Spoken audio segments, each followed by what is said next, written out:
Good afternoon, everybody. It's Wednesday, July 10th, and I'm the guy with my thing not muted now. There we are. Yeah, 2024. It is 4:03 p.m. and we've been experiencing some hydro flickers in town. So if you're watching online, we're living that love with you. And if things go wacky with this meeting and it goes offline and then back online again, that's just because when the power goes out, Zoom resets, and this could be an interesting recording. So the best way to experience us today is live and in the flesh and in the gallery. And we do have some members in the gallery, which is lovely. You get to see us without interruption, except for going dark a couple times. So with that, I'll call this special meeting of council to order. And I will start with our traditional land acknowledgement. The town of Midland recognizes located on land, which is the traditional and treaty territory of the Anishinaabe people, now known as the Chippewa Tri-Council, comprised of Vosley First Nation, Rama First Nation, and the Georgina Island First Nation. This territory is within pre-Confederation Treaty 5 and Treaty 16 and included in the Williams Treaties of 1923. Town of Midland recognizes that it's located on land which is traditional territory of the Huron-Wendat and the historic homeland of the Métis, and that our town is home to a large and diverse community of Indigenous people. I'd like to deliver the following safety message now. Should the fire alarm activate, please exit the room in an orderly fashion and proceed to the evacuation assembly area, which is located in the upper parking lot. You may exit through the main entrance, the double glass doors there, make an immediate left and proceed out the front doors or through the secondary exit right here. And up the stairs, check the door for heat. Before opening, if it's safe, exit onto the second floor, turn right and proceed out the door in front of you. Washrooms are located on the second floor to the left of the seating area, and elevators located just outside the main entrance. As Midland has a respectful workplace policy, anyone exhibiting violent or harassing behavior will be asked to leave. For anyone requiring a hearing assist device, please advise the clerk and she can arrange with our IT staff to provide you with the device. And council meetings are recorded via Zoom and are posted to town's YouTube site. Meetings are also broadcast on Rogers TV, Midland Channel 53 when possible. I don't think this one is, but it'll be on YouTube. Whatever it looks like with the power going on and off. We'll hope for the best. Now, traditionally, we have a moment of silent reflection. That I leave it all up to everyone to reflect on what you'd like before we get our meeting going. But I think tonight I'd like to channel everyone's silent reflection to the obviously empty seat, the end of the dais up here. Councillor Jim Downer, former deputy mayor, served Midland faithfully with integrity and honor for just under 30 years, having won the hearts and minds of Midland residents through successive elections, taking a bit of time off and then coming back and joining us last term and then again this term. And we lost Jim. And so his presence is with us in spirit, even though he can't be with us physically any longer. This is our second loss this term. It's been a real struggle.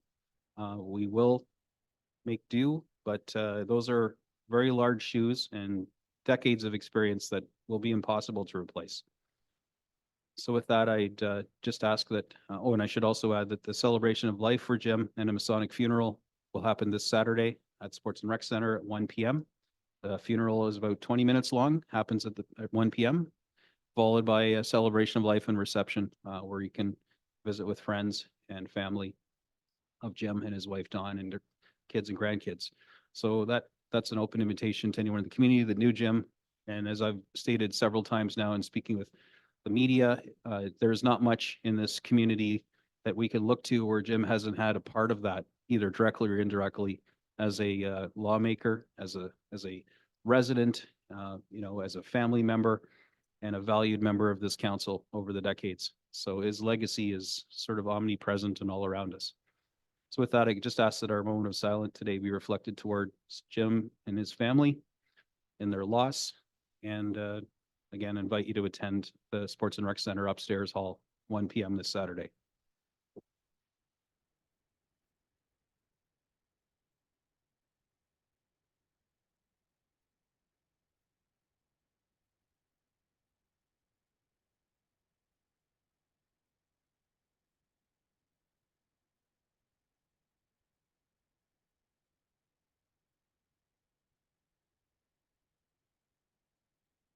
Thank you, Council. I just heard recording in progress. I don't know if that just started and okay. So anyway, not a big deal. Hopefully we caught that. So we're now moving on to declarations of conflict of interest. If any council, any declarations of conflict of interest you foresee with regards to today's agenda items? Seeing none, if anything arises throughout the meeting, just feel free to throw your hand up, identify that, and we'll make the requisite notice of the clerk. Next here, I have a motion moved by Councillor Bald, seconded by Councillor Ball, that the contents of the special meeting of council agenda for July 10th, 2024 be approved. All those in favor? Any opposed? That is carried.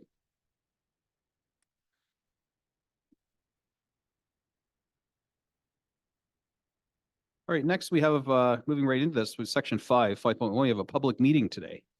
One of the reasons for calling this special meeting was for this public meeting, and it's an amendment to the building permit fees, CSR 2024-67, building permit fee increase.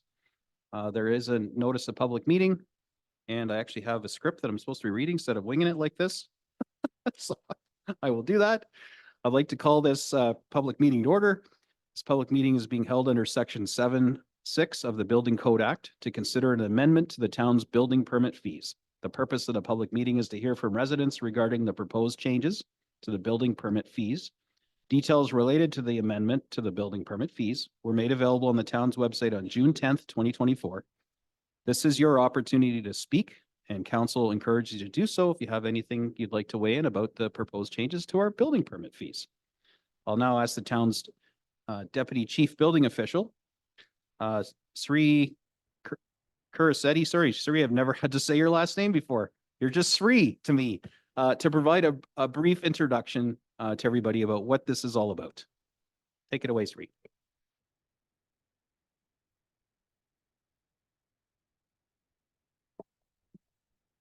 Thank you, Chair. Good evening, Council. The reason for tonight's public meeting is for the town to meet its legislative requirement under the Building Code Act when increasing the building permit fees. As Council may recall, the building permit fees were reviewed by Watson and Associates in June 2023. This resulted in a council passing a motion to support the proposed new fee structure, and future increases would be indexed at the annual tax rate. In order for the fees to be indexed annually, it must be in the building bylaw. However, the wording was not included, and as a result, the Ontario Building Code Act requires a public meeting to occur prior to an increase occurring. Staff are requesting that the existing bylaw be amended to include the council-approved annual indexing based on the tax rate. Once this additional wording is included in the bylaw, the annual increase would occur without the need for a public meeting.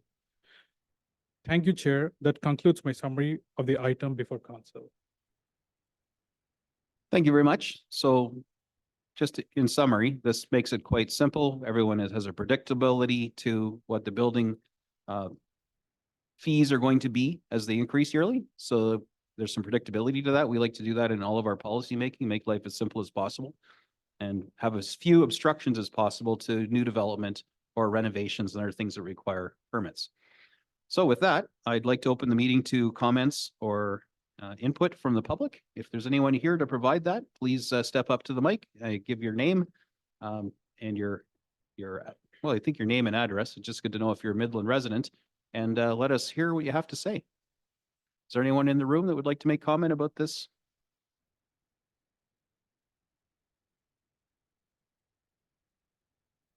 Again, anyone in the room want to make comment? All right, well, that was easy.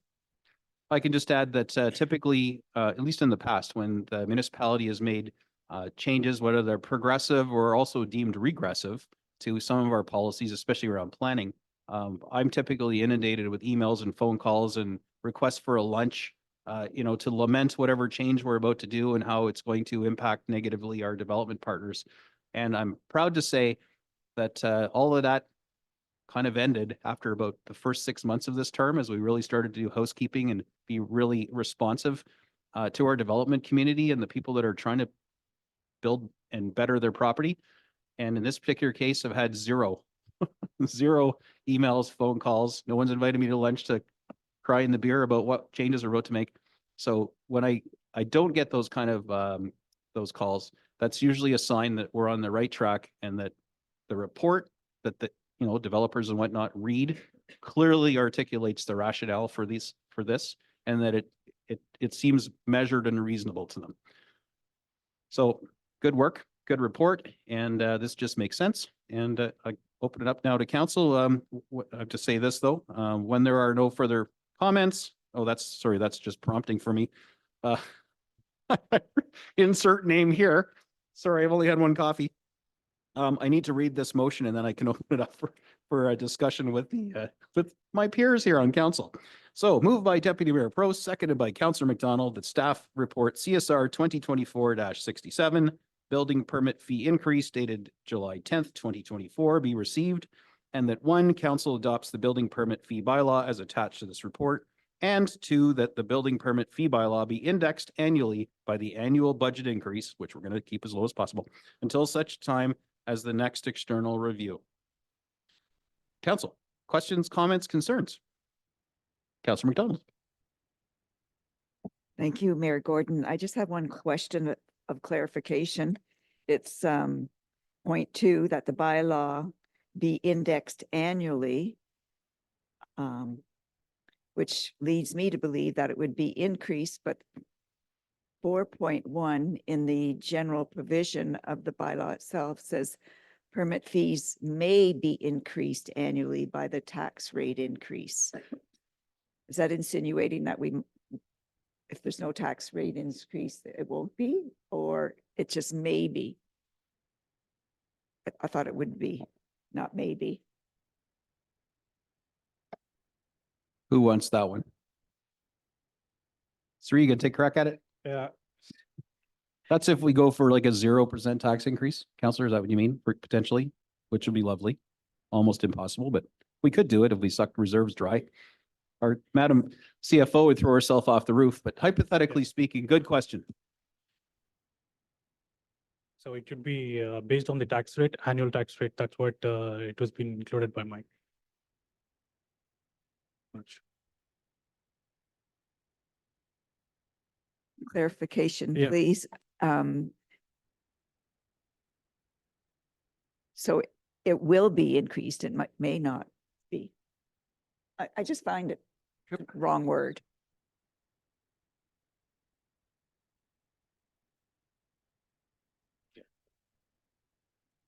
Oh, the bylaw says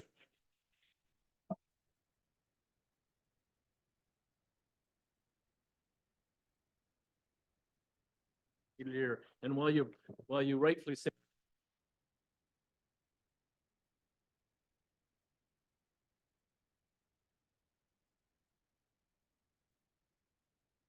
thank you.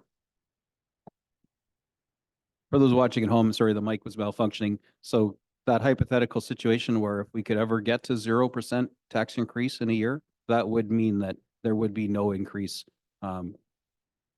based on this bylaw on the building permit fees. So you're right. That would be awesome. But unlikely. But still awesome.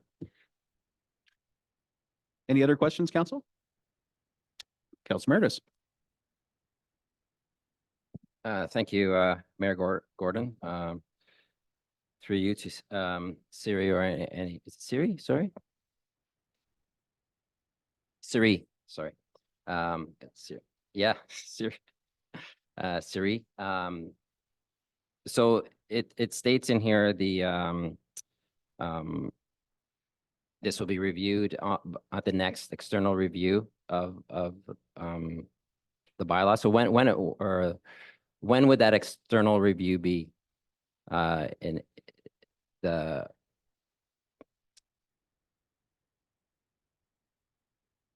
Is it every 4 years? Is it every 3 years? Is it every 2 years?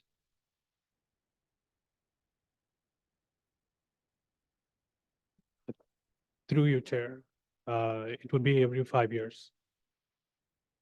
Thank you. So if we have the increase by the annual tax rate, so judging the last 2 years, we've been at 4%. So in 5 years, the building fees will go up 20%. So I'm not in favor of the tax rates going up annually automatically with the reports I've read,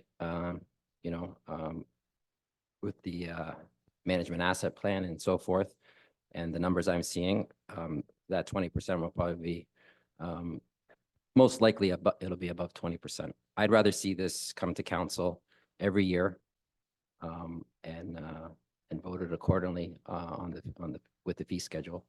Thank you.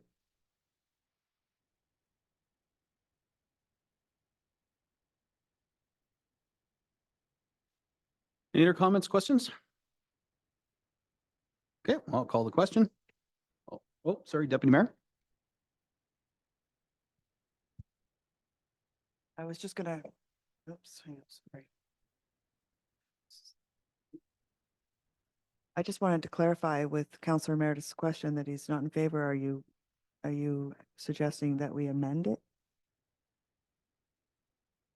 before we call the question? We could amend it, or, I'm not in favor of this. I'm in favor of a yearly review. So if everybody votes, I'm not in favor of this, so I'm not voting for this. I'd rather see it come every year in front of council. I'm not sure if, a lot of developers or have read the report, or do they get these agendas? Have they even seen it? Because Mayor Gordon said, he usually gets phone calls, but he hasn't at this on this fee schedule or fee increases, and to take this out of council's hand for the next 5 years. And we have 2 years left on ours. That's another 3 on somebody else's plate. So I don't feel comfortable on making that decision. I'd rather see it come to council every year. Councilor McDonald. I'm wondering if it could be included in the budget deliberation that we increase the permit fees at that time instead of coming in that format.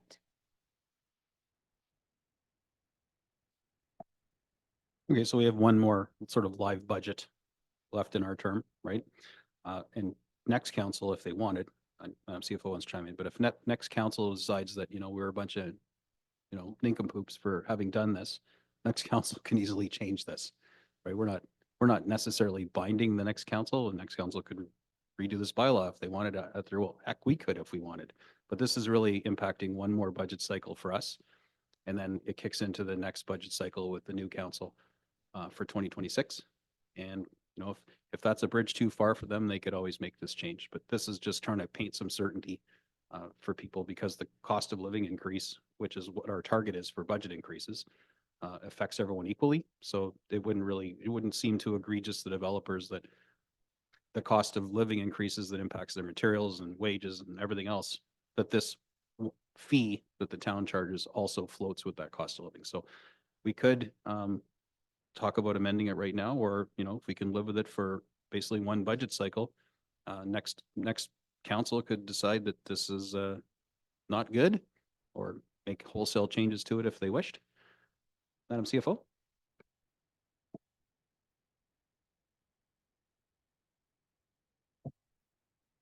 Thank you, Your Worship. I believe we would need council's 2/3 majority to change the previous motion that was passed last July. So the last July, council did pass a motion that the building permit fee bylaw be indexed annually by the annual budget increase until such time as the next external review. And so tonight's public meeting was really a housekeeping of that motion because it didn't get into the bylaw. So certainly council has the ability to change that if I believe we would, but we would need the 2/3 majority to do so. Secondly, the report that our consultant brought forward last year did recommend an annual indexing. Their indexing was a 3%. Budget increases can end up in that range as well. Staff took it that step further and said, in order to basically maintain the service level we have today, it would make more sense for us to increase by that annual tax rate. It's similar to our user fees, because building services is a user-funded service where we don't want to push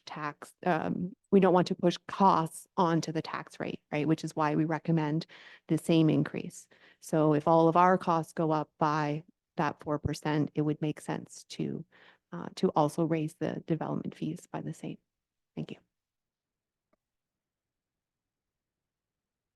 Does that help with some background? So we've already actually approved this, so we would need to get 3/4 of us to agree to revisit it, effectively rescind it. Because this public meeting, it's right, it's just part of that process that we previously agreed to. Thank you for that, and through you, Mayor Gordon, and I do understand this was approved in a previous meeting. I don't know if some of us missed what we were actually approving in indexing this by the annual tax rate. I still think that although we have one budget cycle left, if it's the same faces on council, then we understand that we can come back and make changes. If it's a new council that comes on board, such as, there's a few of us up here on board, and I'm one of them. It takes a little bit to get to know everything. There's a lot. So this can possibly go, go through the next council, or it could be picked up on right at the, the first year of the new council. I'm not going to roll my dice on that, so I would rather see it come before us every year, and maybe give me an instance, a number, put this in perspective. So if I was going to build a 2,000 square foot home in today's market, right? What are my fees before I even put a shovel in the ground? And then we can kind of get a realistic kind of picture of how much that increase will go up every year. Sorry to put you on the spot.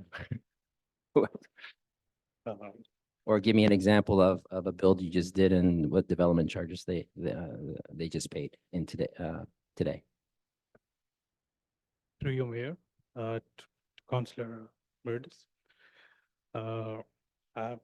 I'm not exactly sure with the numbers, but I think it should be, the development charges would be around 49 to 50,000 for a single family dwelling. And if it's a new lot, yeah, that would be that. And the building fees are around like $11 per square meters to $16 per square meter for a new single family dwelling. Yeah. So thank you for that. So if we multiply that by 4 to 6% a year for tax increases in 5 years, what would that be, Madam CFO? You have your calculator out at 50,000?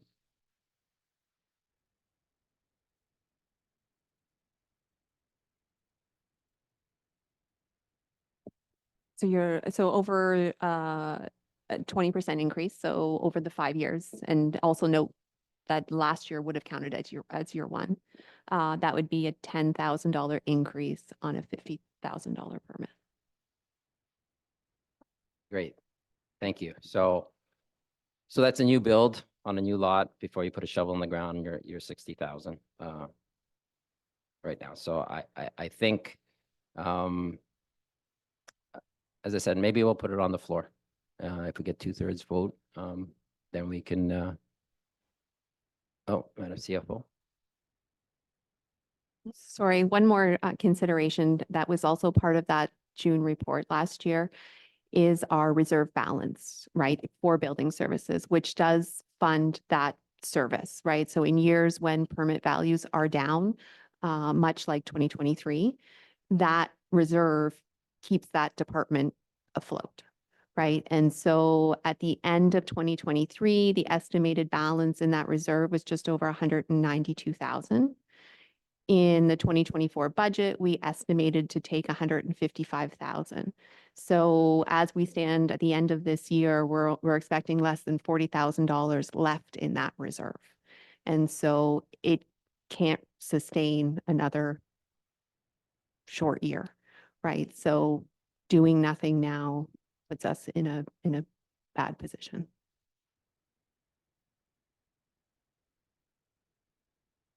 Do you want to, if you put a motion to reconsider on the floor, there isn't any debating on this. We just have to see if there's 3/4 of us that are willing to revisit this motion that we've already approved last year.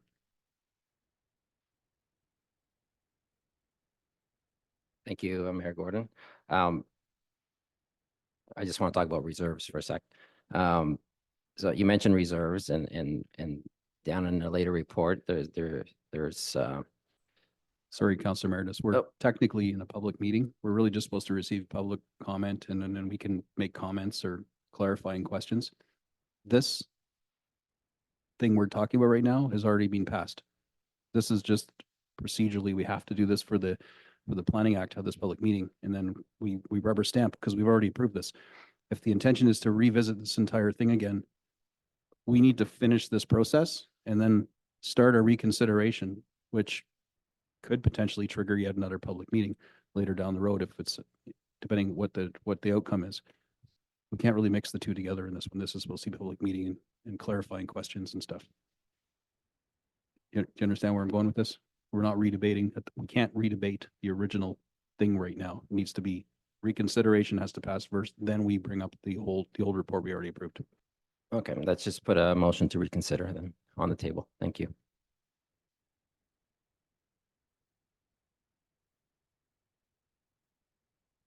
Madam Clerk, will you kindly furnish us with said motion to reconsider? So no problem, Stan.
Mr. Mayor.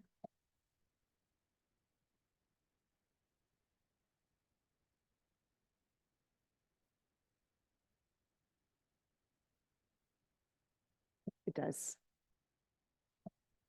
Question, if I may, Mr. Mayor, is again to 4.1. It says it may be increased by the tax rate. It doesn't necessarily mean that it will be.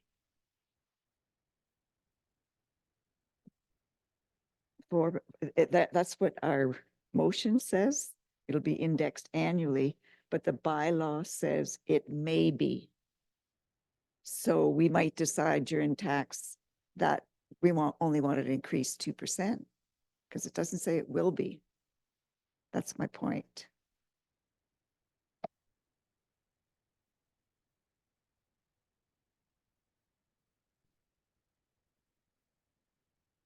Staff are just looking into that to see whether that's sort of a typo or contextual error, or if the spirit is that it will. I can comment on that, I think. So yes, I would say the spirit of it is that it will increase. And so if Councillor McDonald is suggesting a wording change, I think we could certainly make that. That was certainly the intent that it would go up by the tax rate. And again, the example that was previously mentioned about 0%, then, you know, that language I think would apply, but the will is that it's being approved now, not annually with the budget process. Okay, so hypothetically, that may could work itself into the motion, and that kind of unbinds council, like if every budget cycle, even though in the policy says it can increase up to and including the rate, we could change that, Madam Clerk, is that? Thank you, Your Worship. The motion to reconsider is on the floor, so there shouldn't be any discussion. I'm just trying to get, it's a year ago, so I'm just trying to get the information in the motion, so we shouldn't be discussing anything else. All right, fair enough. At the time. We'll just sit quietly here and wait for that to happen. To dig through the archives.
Woes remain. This is backing in perfect. Yeah. We're experiencing some different issues. So for those, I don't know if this is gonna be the second video on YouTube. If it is, welcome. This is part 2. This is our special meeting of council Wednesday, July 10th. And we just reinitiated recording. We left off with a motion on the floor about building permit fee increases. And the contentious issue seems to be the indexing annually. with annual budget increases. Therefore, I now have a motion that we need to suspend the rules of procedure in order to allow for reconsideration of item C 6.2 CSR back from 2023-39, building permit fee update, public meeting dated June 14th, 2023. I don't know if I just said 2029 or not. I got too many numbers rattling out, but it was from June 14th, 2023, of the June 14th, 2023 regular meeting of council, and more specifically, recommendation number 2, that the building fee permit bylaw be indexed annually by the annual budget increase until such a time as the next external review, which we now know is every 5 years. So I need a mover for that. I believe that's Councillor Meredith. And I need a seconder to get on the floor. Councillor East, sorry, he's having a little brain cramp there. We need to have, how many votes, Madam Clerk? 6? Motion isn't debatable and we need 6. Right, so there's no conversation. We know exactly what it is we're being asked to do, which is to revisit. So we call in the question. All those in favor, hands up. 1, 2, 3, 4. So it's defeated. Okay, doke. So we're back to the original motion that was on the floor, and I will reread it again, just for clarity here. Moved by Deputy Mayor Pro, seconded by Councillor McDonald, that the staff report CSR 2024-67 building permit fee increase dated July 10th, today, 2024 be received, and that council adopts the building permit fee bylaw as attached to the report, and that the building permit fee bylaw be indexed annually by the annual budget increase until such a time as the next external review, 5 years from now. We can continue on with discussion on this, or we can call the question. Council's preference. I think we have been sort of debating the merits of it. Councillor East? Thank you, through your worship. Was this the motion that we were going to change the wording that for Catherine was speaking on for clarification?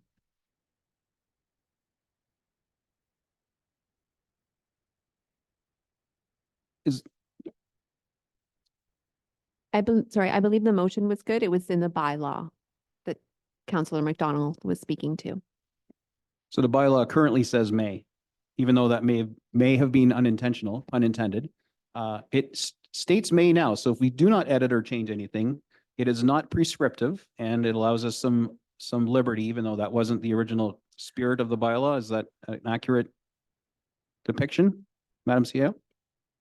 Through your worship, it actually would be, so when you're approving this, the bylaw should match. So we would actually have to change the wording in the bylaw to match what is in the recommendation. Okay, so we're kind of painted in the corner because we're not making any changes because the revisit just got defeated. So it is what it is. Vote for it or vote against it. Clarification, please.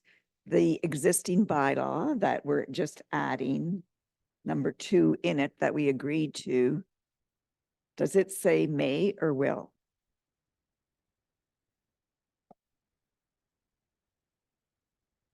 If I looked it up.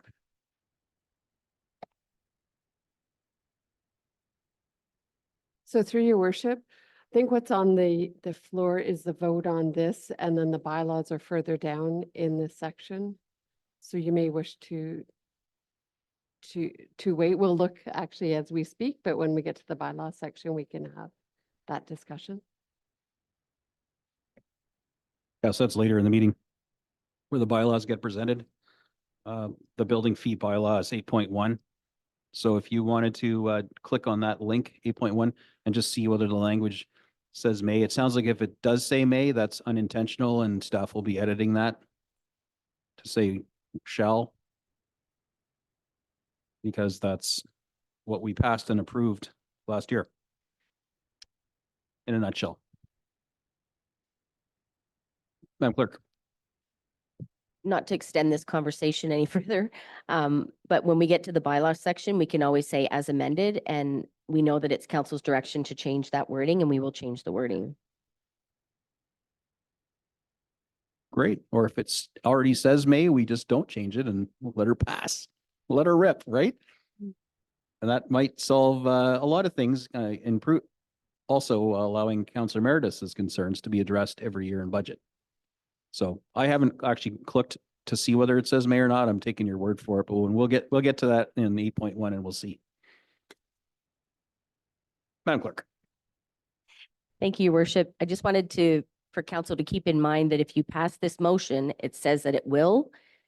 So to pass the bylaw that says may it's redundant. It has to match the recommendation. So there will be a change in the bylaw. There will be a change, not maybe a change. Such a simple little word. Okay, very good. So if bottom line, council, you're voting for this, it will be, there's no may. If it says may now, it'll be fixed because it wasn't intended to say may. And it's gonna be indexed at the rate of our budget increases, which throws the gauntlet down to this council to be as frugal as possible and keep our increases at or below the rate of inflation, which I don't think anybody can complain about paying increases at the rate of inflation because that's what everything costs everybody. So that's our primary objective in our budget increases. So I think this is one more incentive to hit it. What do you think, Councillor Meredith?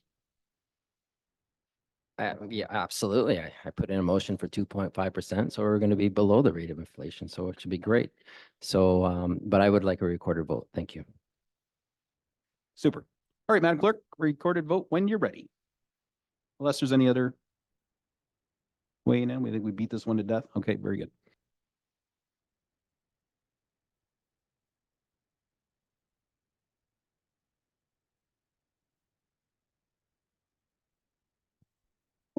Thank you, Your Worship. Council, you've heard the question. When I call your name, please say yes or no.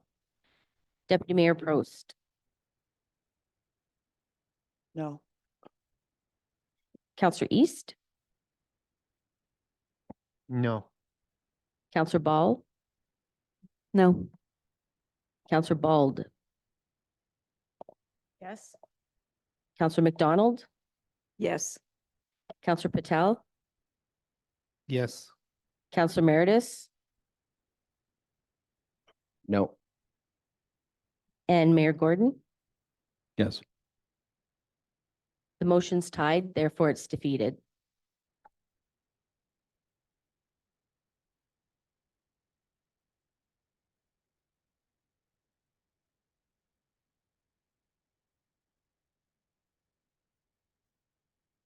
All right, so the procedural fallout for having this void right now, we don't have to deal with that right now. That can be done at the next regular council meeting in September because we have to do something for our building fee increases and what to do with our reserves, et cetera. So again, it's not on the floor now. This one's dead. And I thank the public for their input, even though we had none. Hopefully they enjoyed our commentary. And this is going to come back like a boomerang, either in September or at our budget deliberations for sure, because we're going to have to talk about this for next year. Anything else to add, staff? Before we move on to the next. Oh, 1 sec. The intellectual gears are turning. Madam CEO. Sorry, no, I have nothing to add. Just my gears are moving. I was here. going by the eyebrows. Okay. All right. Very good.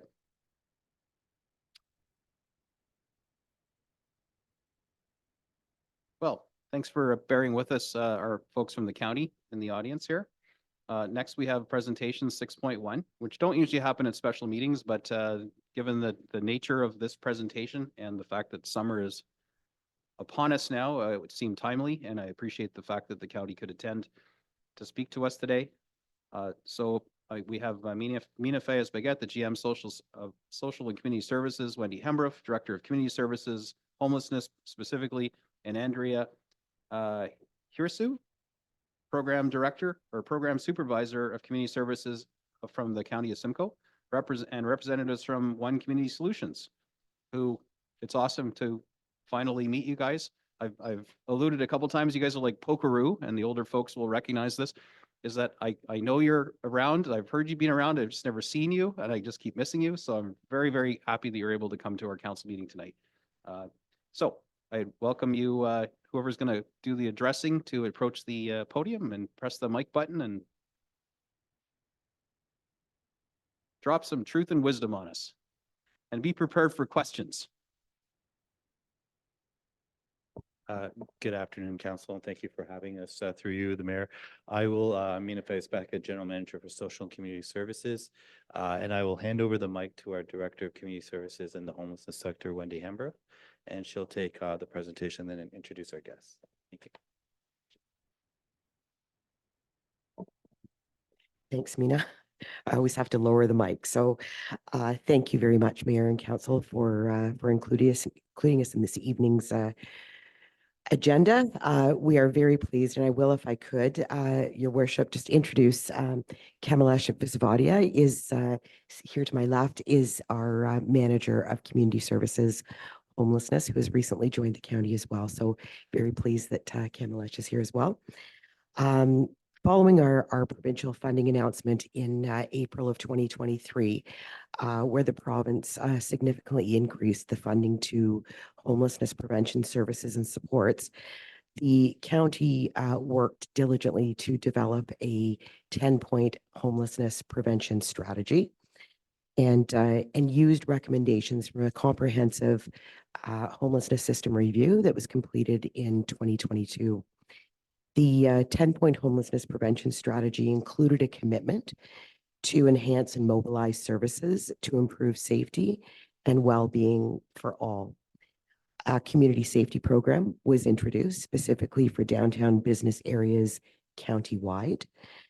And the community safety program was first launched as a pilot program in the city of Barrie in May of 2023, in order for the county and its partners to review the efficacy of the program and make determinations as to future potential opportunities for expansion. So the program had set out initially to achieve two outcomes.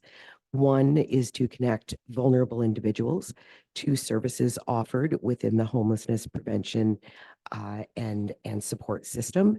And two is to improve overall safety and well-being by strengthening relationships with vulnerable individuals, business owners, and the community as a whole.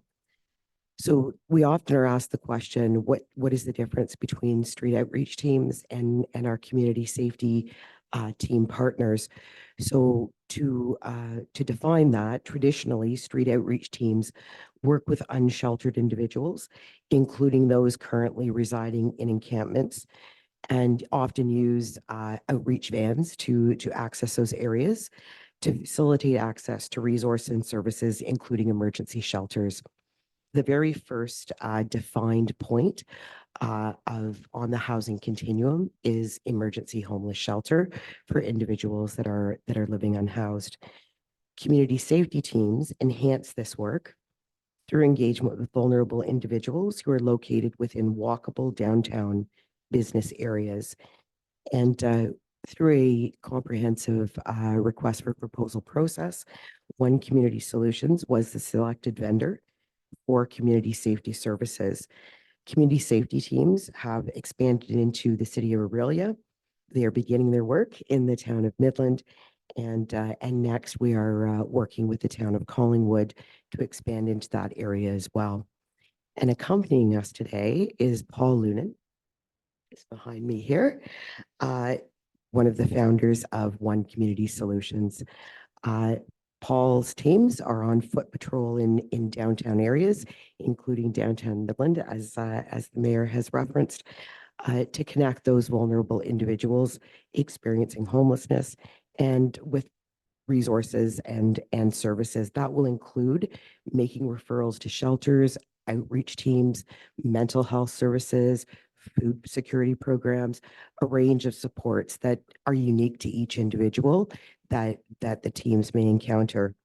One of the other services that is offered and completed by One Community Solutions is the collection of discarded drug paraphernalia.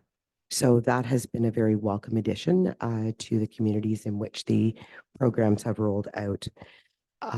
Our county team, through Kamalesh and Andrea, had initial engagement with the Midland BIA and will be reaching out to key stakeholders, including the BIA, municipal bylaw, police services, as well as the guest house shelter, Waypoint, who is actually the funded youth outreach provider for this area, as well as the Salvation Army Midland, which provides the adult outreach services in the Midland area.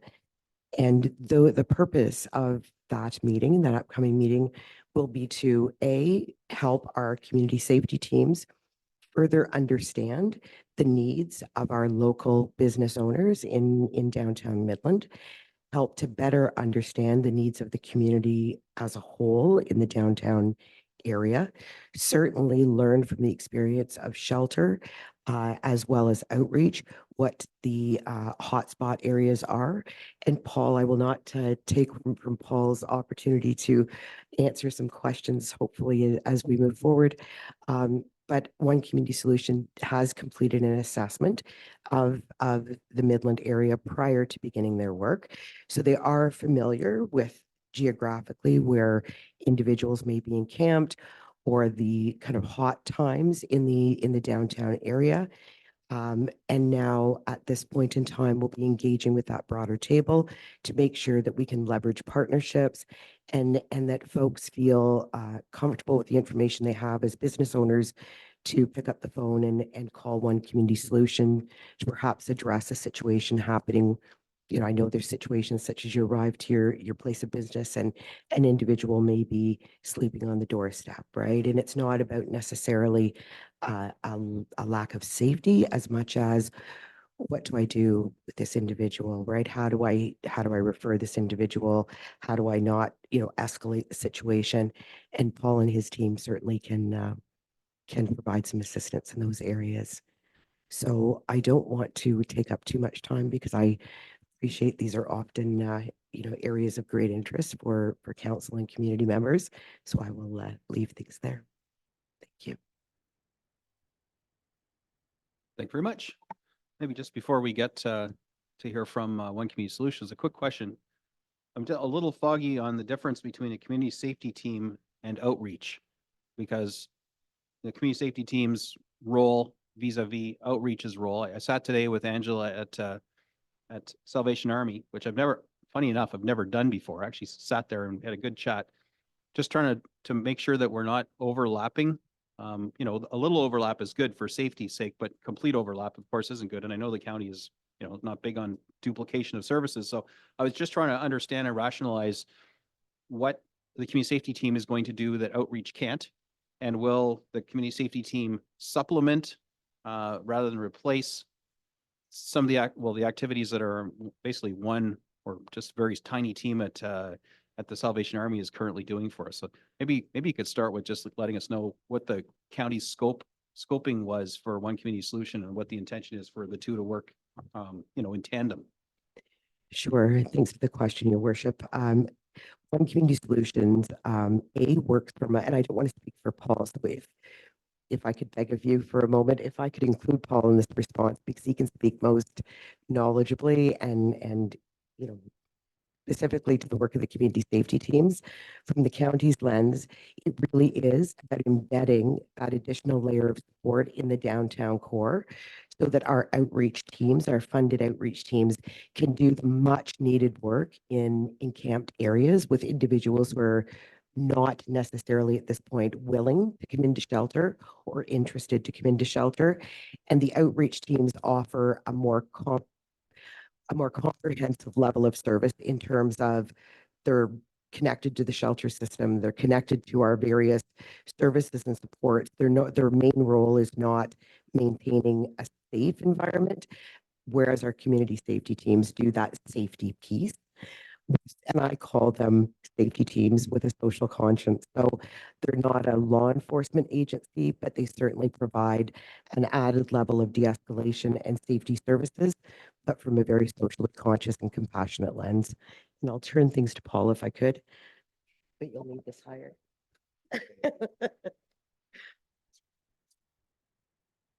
Good day. Thanks for having me here, guys. She actually put it very well that the work that we do, the scope of the work that we do is to address things from a safety perspective. We not only serve the unhoused, the street involved individuals in this area, as well as others. We are also here to create a safety presence on behalf of the community at large, right? And so, you know, we started out as this sort of alternative to security, but wanting to treat people in this space that occupy these spaces with compassion and wanting to build relationship and create engagement so that we might better be able to de-escalate conflict. Whereas outreach is more it's strictly in service of the unhoused community, and I don't think it necessarily addresses, let's say, community safety concerns, although some of the work that we do does run parallel to outreach services. We definitely occupy different spaces in the sense that we are here to address safety concerns specifically, and we do that by showing compassion and building relationship. Super. And then just quickly, I already know the answer to this question. Sure. But I'm asking for the benefit of everybody else. How often can we expect OCS to be in our community? Sure. And, you know, sort of what cadence is it? So we're going to be here once a week from the hours of 3:30 to 9:30, which are outside the hours of any other outreach teams that I'm aware of anyway.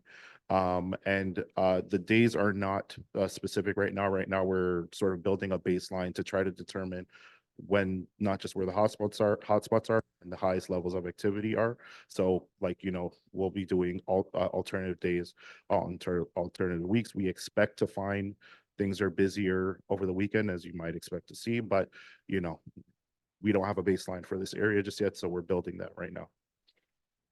So thanks. Just in follow up then, if through your baselining activities over the course of the next couple of months, because we kind of swell in need in the summertime, Right. would it be reasonable that, and maybe this is more a question for the county, Yeah. is there additional funding and do you have the capacity to spend more than a week in Midland? If the need justifies As- that? I would let them answer that. So we have the capacity to offer the service. The decisions lie with them at the end of the day. So I won't tell them how they're spending their. Yeah. And that's fair. And are you feeding information into HIFIS, which of course is the primary collection methodology for, you know, for making these determinations on funding and around need? Well, we feed our information directly to the County of Simcoe, and the decisions are made there. We have received some training around HIFIS, and I understand that there is more steps to go, but I think, correct me if I'm wrong, the intention is certainly to have our guys on the street have the ability to be able to input information into HIFIS. Yeah. Oh, no, absolutely.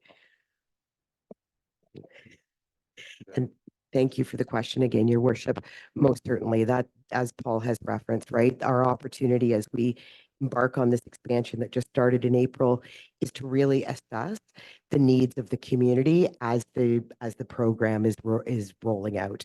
And one piece, if I may, that I think to say earlier that I think would be really helpful to really clarify the difference between outreach and community safety, and in addition to what Paul has provided, is our outreach teams very specifically focus on housing outcomes, connecting people to housing, shelter, getting them on that continuum.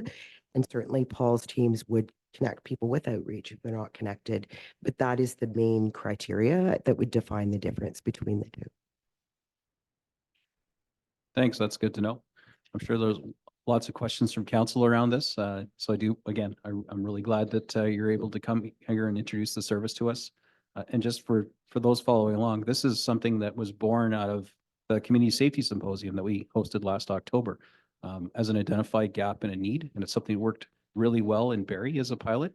And being the squeaky wheel in county as I am, along with the deputy mayor, and obvious demonstrable need that you can see through the HIFIS data, with Midland being number 3 in the Simcoe County for homelessness on the by name list, clearly qualified us for extra supports. And so we have been lavish with extra funding, which has helped the shelter to be open, 24/7 and have day programming again and have the bathrooms open and empower Simcoe's back in line again. Like there's a lot of things that have come out of the data that's being collected and the community's input at the symposium, which, spoiler alert, we're planning for version 2.0. I think it's going to be November.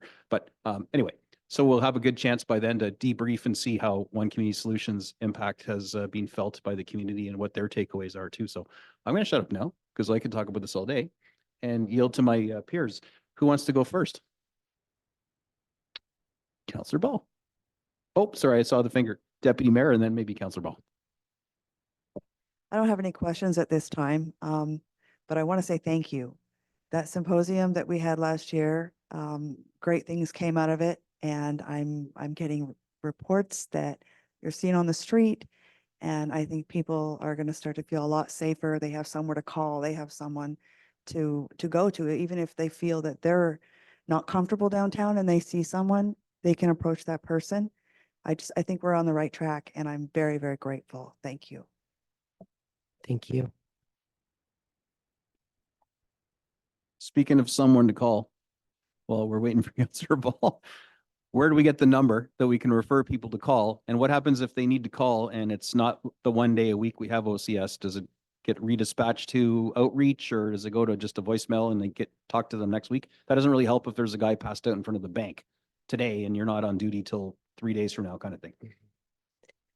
So if I may, I'd like to kind of share a response here in that, yes, we've brought along flyers, which we will certainly distribute. We can follow up by sending an electronic version of that as well. So everyone has that at their disposal.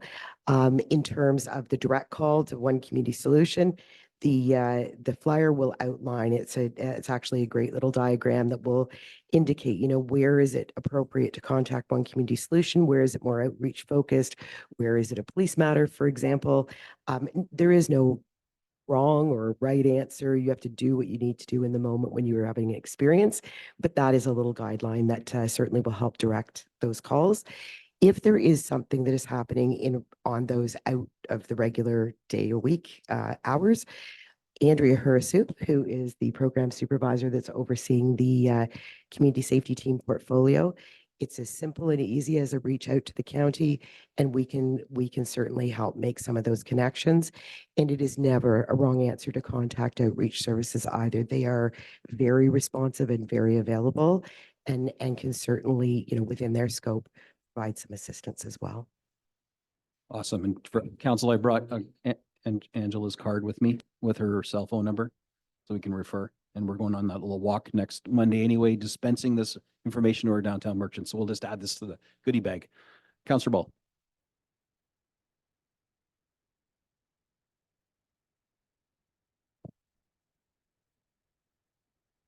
Sorry, I have the silly mic today. I've heard some positive things about One Community Solutions being around town, so I thank you for being there, for positively interacting. And so there was a lot of comments made by residents saying that you were interacting in a great way, that the homeless population was really receptive to you. So that's really positive to hear. I agree with Deputy Mayor Prost. We're in the right direction. Hopefully we continue to go along. I have a little bit of a question though. I did see that the provincial government has committed funds this week towards programming that they previously are forcing closures now around our area especially. We could potentially have vulnerable populations unhoused coming into the streets of Midland. Is the county prepared for that? And are you prepared to increase more rapidly than you had originally planned in Midland?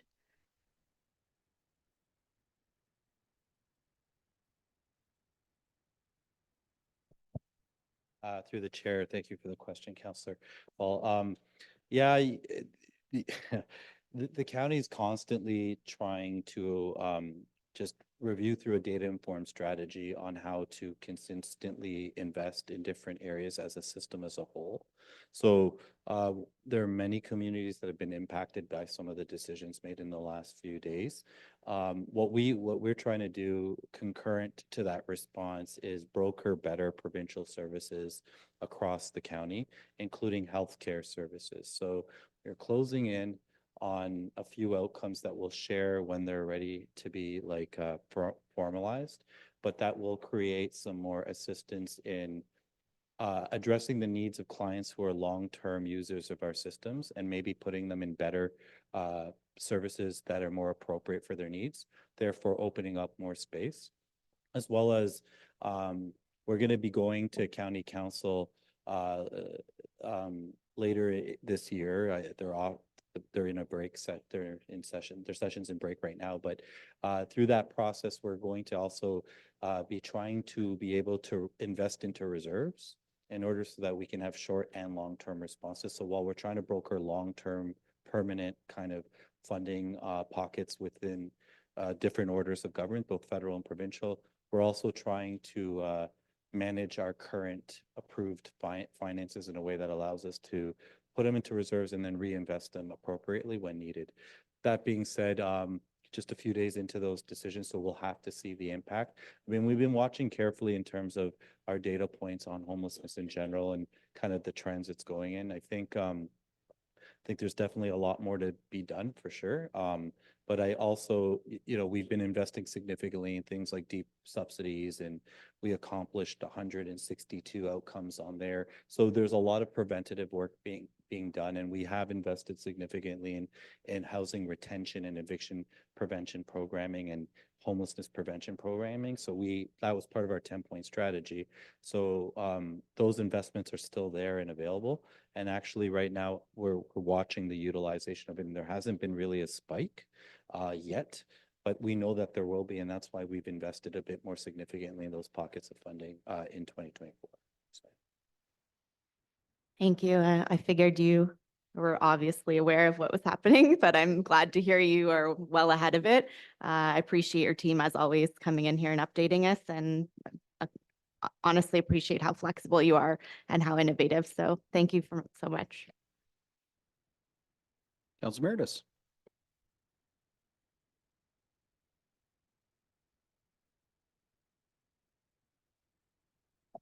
Thank you, Mayor Gordon, through you to, well, just a general question, comment, first of all.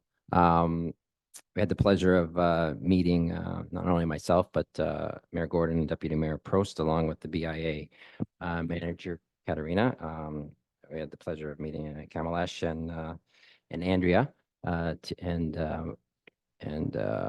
voicing our concerns, and I think and bringing those concerns from the community to the forefront, and I'm glad to see that they were heard. The residences, the business owners are being heard loud and clear on the issues that we're facing, and it was a great meeting.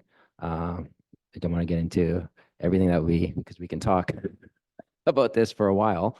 My one question that I do have is on the 1 day a week. So the timeline on that for once you receive the data coming back, what type of time frame? And I'm not sure if that was answered in our meeting or not, but what type of time frame are we waiting for to collect that data and see if there's increased presence on the streets rather than more than 1 day a week? Thank you. Thank you, and through your worship. And I think I will just defer back to your worship's comments with respect to the upcoming sneak peek for the version 2 forum, which November-ish. We'll have about 3 solid months under our belts in terms of community safety teams by that point in time. That really reflects where we were for the very first pilot that we operated back in 2023. So it'll be a good opportunity to take a look at the data from that 3-month period, have a conversation around where the community is finding the experience around the downtown core at that point, engage in a bit of a consultation again to say, what are those experiences looking like? And again, we would involve outreach, BIA, members of council in that conversation to make sure that we've got it right. And then from there, look at making a decision around, does it need an increase? Is it a matter of adjusting the hours? What does that look like at that point? I would suggest about a 3-month period would be about right. Perfect. Thank you. Thank you. Councilor Bertel. Thank you, Mayor. Through you, Mayor. So I just want to thank you guys for coming and creating these different pathways for the support, and I think we're going to be moving in positive direction. And I guess in November, we'll find out how these outreach programs are progressing. So thank you for coming. Thank you. I got another one here. So this document, is there a PDF version, a digital version that we can get and then share through our channels and publish online? And what we can probably actually tack it right on, by editing the PDF to our existing community safety toolkit that we're handing out.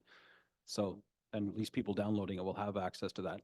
And then for those watching at home, yes, we're talking about 1 day a week for now until the data drives more presence with One Community Solutions. But it's not like that means there's nothing else happening yet or 6 days of the week.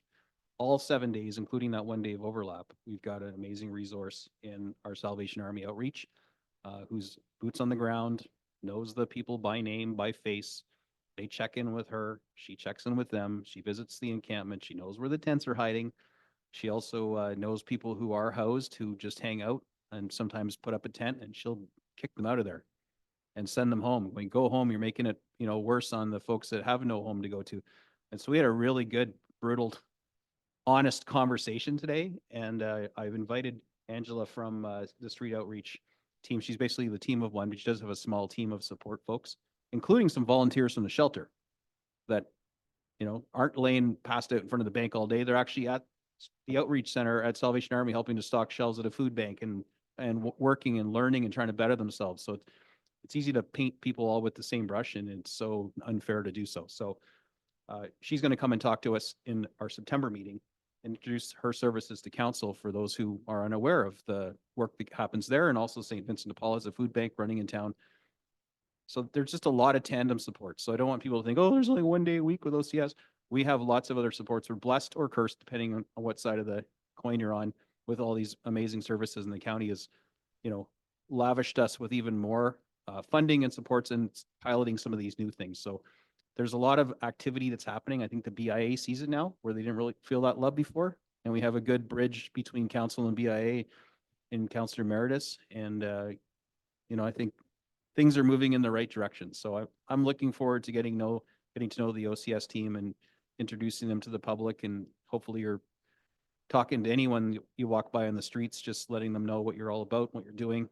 And we'll encourage people to say hi to you too, buy you a coffee and cheer you on as you're helping some of the most vulnerable in our community. So big thanks from my end. That sounds like council's united on this.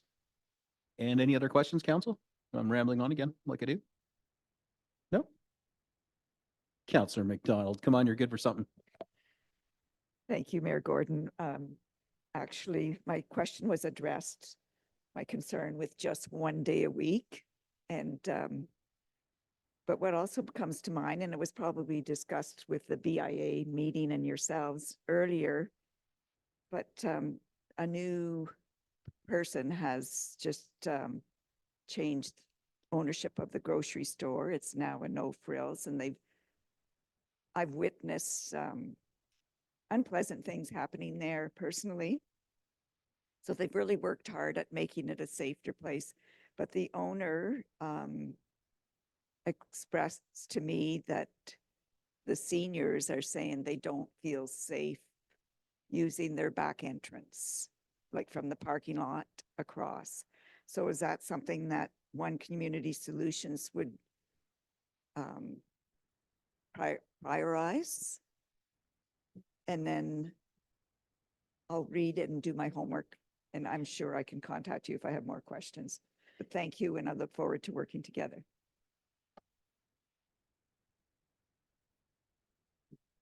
Councillor East. Sorry, there was a question in there. Please go ahead, and then we got Councillor East up. Thank you, Your Worship. Certainly that's something, especially at the origins, right, of our new partnerships with our community safety teams in each community, having that opportunity to connect in with business owners that are expressing concerns such as that are really key opportunities for our community safety teams to connect in. So that's certainly something, and Paul, I don't want to speak on your behalf, but that I would certainly encourage a reach out directly to Paul and his team. for that kind of support with the new owner of No Frills. The other piece, if I may add, is with respect to our outreach teams, and I was remiss in not mentioning this earlier, is we do have a relationship with the Georgian Bay Native Women's Association, who also operate an Indigenous outreach team in Midland. And so that is another partner that we certainly will make sure the contact information is shared as well. Thank you.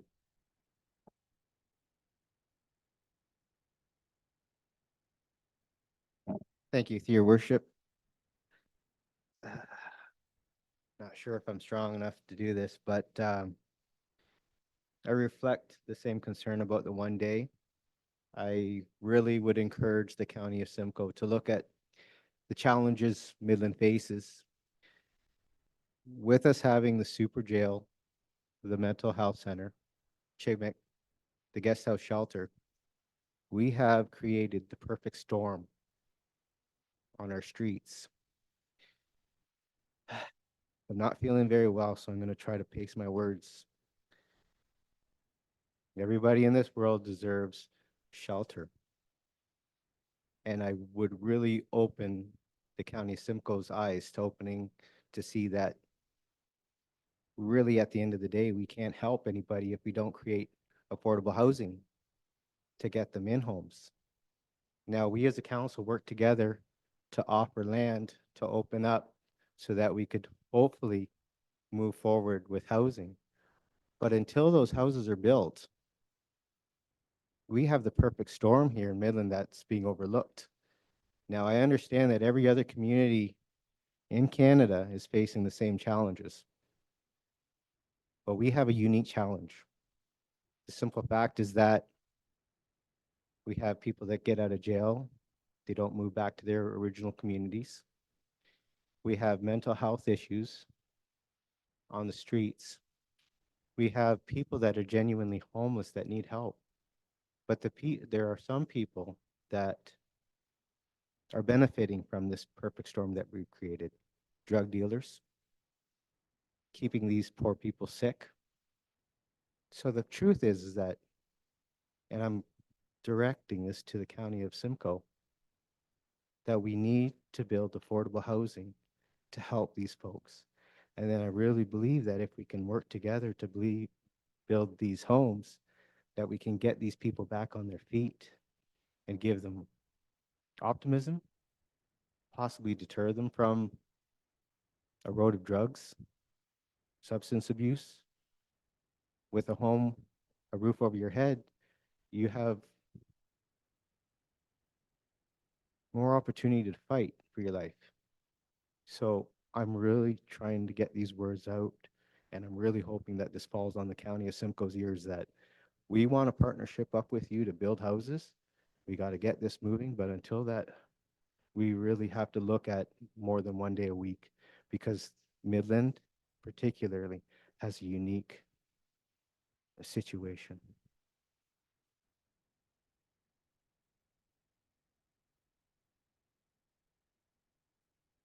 Your worship, if I may, and I am going to turn the mic over to our general manager, Mina, to speak with respect to the affordable housing component. I do just want to say thank you, if I may, for your depth of compassion and concern for individuals in your community, and I sense beyond. So I just wanted to express my appreciation to you for that very compassionate statement that you've made. So thank you, and I will turn things to Mina. I share that sentiment, Councillor East. Thank you for your statements and the courage to share that. I do want to make it very clear that the county is absolutely aware of the need here in Midland, and we're committed to offering as much support as we can. I do want to just talk a little bit about the expectation of what we can do and how we're going to do it. Justice systems. You mentioned justice systems, healthcare systems, and police systems in part of that are contributing factors to the conditions that are uniquely, found here at the town of Midland.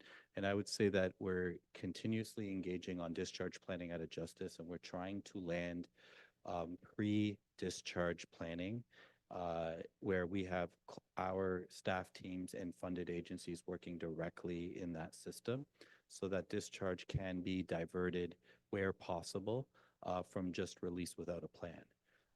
And that goes, that's something we're closing in on, and some of the comments I shared earlier that we'll be able to share a bit more of how that will work. Working closely with Waypoint on mental health and addiction services in general and trying to find more space for supportive housing. So I agree that we should be developing as much as we can, but we can't develop our way out of this as a solution. It takes too long to develop. So we've been looking at things like modular facilities, acquisition of land or properties that we can quickly convert. But our purpose right now is to focus on creating supportive services that are funded provincially or federally on site with the affordability. Because if we're talking about people in recovery or people being diverted from homelessness or ending their experience of homelessness, they need the higher acuity folks that are taking longer to house are the ones that are in need of the on-site supports and care, and sometimes or more often than not forever, like permanent support and care, that they may not be able to live independently. So our 10-point plan and our master plan that we just got passed at County Council talk towards how do we get a path to creating more units, and developing is one pillar of that plan. The other pillars are subsidizing rent, creating more rent subsidies, so creating affordability in where things exist, and then utilizing our own community housing stock. So one huge policy shift we made is that we introduced a local priority off our centralized wait list for people experiencing homelessness that are on our by name list to access 10% of the units that we are creating and developing directly. So this means that they don't wait in a chronological order waiting for the deepest subsidy we offer, which is community housing, but can actually rise to the top of those lists for certain units where they have to participate in a supported program. So all of these like policy shifts and investments we're making are comprehensively trying to address the issue from many different areas. But we're not alone. Like it takes the cooperation and support of both provincial systems that fund, justice systems or healthcare systems to be able to invest in municipal services, because this is beyond our mandate. And while it is beyond our mandate, it is the reality that we face, so we take it on. But legislatively, we have no authority to create health services or enforce justice. So community safety and well-being approaches like One Community Solutions will help address issues on the ground, but they're not necessarily equipped to do things like enforce or tell someone where to go or how to go. They can refer them and encourage them and do it through a dignified and compassionate way by building a relationship with that person to hopefully encourage them. But other than having a space for them to go and a service for them to use, that's where we're trying to broker those services. So believe me when I tell you, we recognize and hear you. And we are, putting our best foot forward in our best efforts to try to create a comprehensive service, support services here at the county. So. I just wanted to thank you for acknowledging that we're in the perfect storm in Midland. It needs to be said. Thank you. All right, well, so to a large degree, we're in symptom management since we don't have the jurisdiction, funding, or authority to deal with root causes. And so we're in the symptom management game, and we're throwing more Band-Aids at the wound and dealing with wound care and all the things that go along with that, from I think using medical analogies. That's kind of the best we can do right now until somebody somewhere comes up with the solution to, pathological homelessness stemming from mental health, addiction, lack of education, growing up in abject poverty, abusive, multi-generational abusive homes. And everyone has their own unique combination of those things. It's rarely just one. So those are all way bigger than a little municipal lower tier government or even an upper tier like Simcoe County is going to solve. But in the meantime, we got our good eggs that run the place, that aggregate good intel from all around the country and around North America, people trying to find solutions, and we learn from their mistakes. We look at small communities like Pembroke, in the Ottawa Valley, Eganville, places like that. Those communities are absolutely lost in addiction and homelessness. And you'd never think you'd ever see that in those little communities. Midland, I'm telling you, we're blessed by comparison. Look at Belleville. just lost. Timmins, lost. You go to the bigger places like Sudbury, absolutely just, underwater when it comes to this. So as much as, we have a problem with the 6 tents and, 4 guys laying around downtown, we are living the dream in comparison to many of our small urban neighbors around Canada. I'm not suggesting or trivializing that. I'm just saying that, we should count ourselves lucky that we're getting all these supports right now and we're trying to deal with it before it gets completely horrible, rather than some of these communities that wake up after not having done enough or anything and they're lost. It's heartbreaking. So the part that, all the heavy lifting happens at the county and the squeaking happens here and the solutioning happens in partnership with the community council and the county. And I think we're checking all those boxes. So this is just another tool in the toolbox or another, medical appliance in the paramedic bag. And we'll throw everything we have at the issues in Midland for as long as we can. So, sorry, Deputy Mayor. I just want to point out that there's a lot more positive going on than a lot of people might realize. This is huge, but we also have Shelter Now, Hartog House, and the new Weber House. There are a lot of really good things happening, and I know it doesn't, like, there might be little things for people, but maybe people don't even realize. And all these things are growing as they can, and what's reasonable and feasible. And I just want the public to know that a lot of good things are happening and it takes time, but I'm very, very happy that they're happening. Well, right on. I look forward to seeing some of your smiling faces at our symposium version 2.0. It's going to be another open house style thing where the community can come and tell us, hey, is any of the stuff that's been done in, since last October, has any of that made a difference? Do you feel like it's moving the needle at all? And I expect from some people's lenses it won't have, but other people will recognize it and will aggregate all of that input that night with our panel. And that can set the direction for the next year of activity. And then we can see what information and metrics the county's gathered through HIFIS and OCS's engagement. So I'm really looking forward to this. And it's not an overnight fix, but again, we're managing the symptoms in a new way. So I appreciate that. Thanks for coming up tonight to our special meeting and sharing all this with council and the folks that follow online. It's really important for them to hear that we're not just sitting around wringing our fists going, oh, what do we do? So thanks, everyone. Alrighty, moving right along. 6.2, development charges. We have Sean Michael Stephen from Watson and Associates to present. I believe Sean will be online. And a presentation is attached to our agenda. Those following along online as well. But I think that PowerPoint's going to show up on the screen in a couple minutes. But perhaps while we're getting Sean connected, we could just, I know Sean, you're just connecting right now. If we could just have a quick 3-minute bio break, and then we'll be right back at her. Can we do that? Or has Sean got to go? Has he got to? I thought he did. Yeah, he's got to be off by 6. So Oh, yeah, if okay. council wouldn't mind just holding off until then. Yep. Thank No, you. he's even in his car. He's really ready to go. He really worked hard to accommodate us. Yeah, tonight, no so worries. Thank you. Yeah. So if anyone does need to step out for a minute, I'm not suggesting that, this is gripping good stuff, but if you miss for 3 minutes, the world won't end. So take it away, Sean. The floor is yours. Okay, thank you very much, and good afternoon, everyone. So I've been asked to come and give a brief presentation on the development charge background study that our firm Watson Associates is undertaking on behalf of the town. So on the next slide, in terms of the items I want to cover today, just to go over a brief introduction of what development charges are, why the town is updating the bylaws this time, go over at a high level the methodology that we're required to follow under the Development Charges Act to give council an understanding of the process that we're following. We'll briefly talk about the current development charge bylaw and policies that govern the implementation of the charge under the Act, and then just some next steps on what council can expect in terms of the process to finalize the background study and bring the new bylaw forward to council.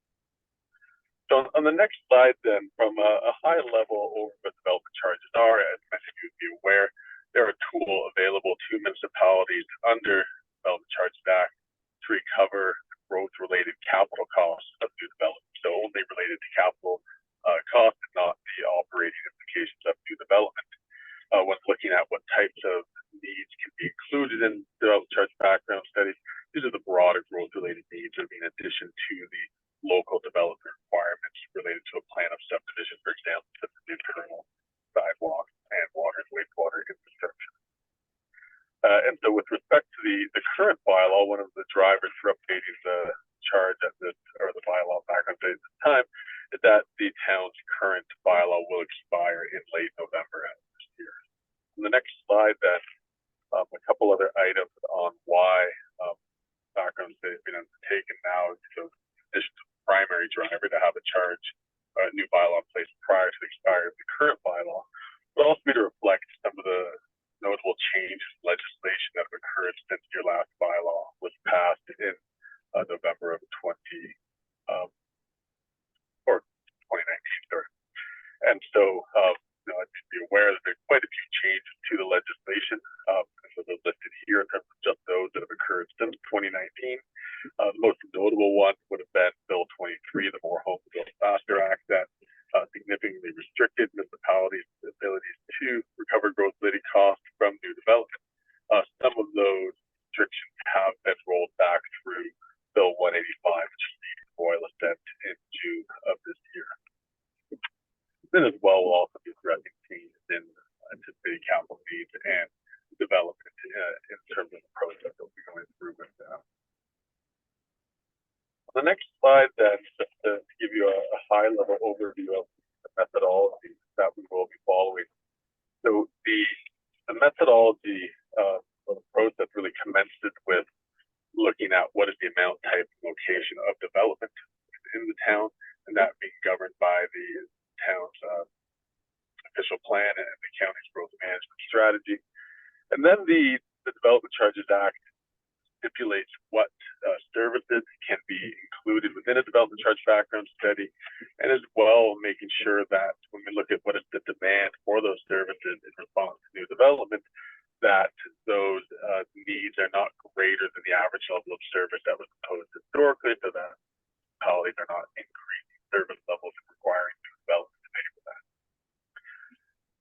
So as capital costs and projects are identified to provide that increased need for service, specific deductions that the act requires to make, such as recognizing if any of those projects are also a benefit to the existing community, whether there's any grants, subsidies, or other contributions that would be available towards those projects and anticipated to receive, those costs need to be deducted so that you're not double recovering of those costs.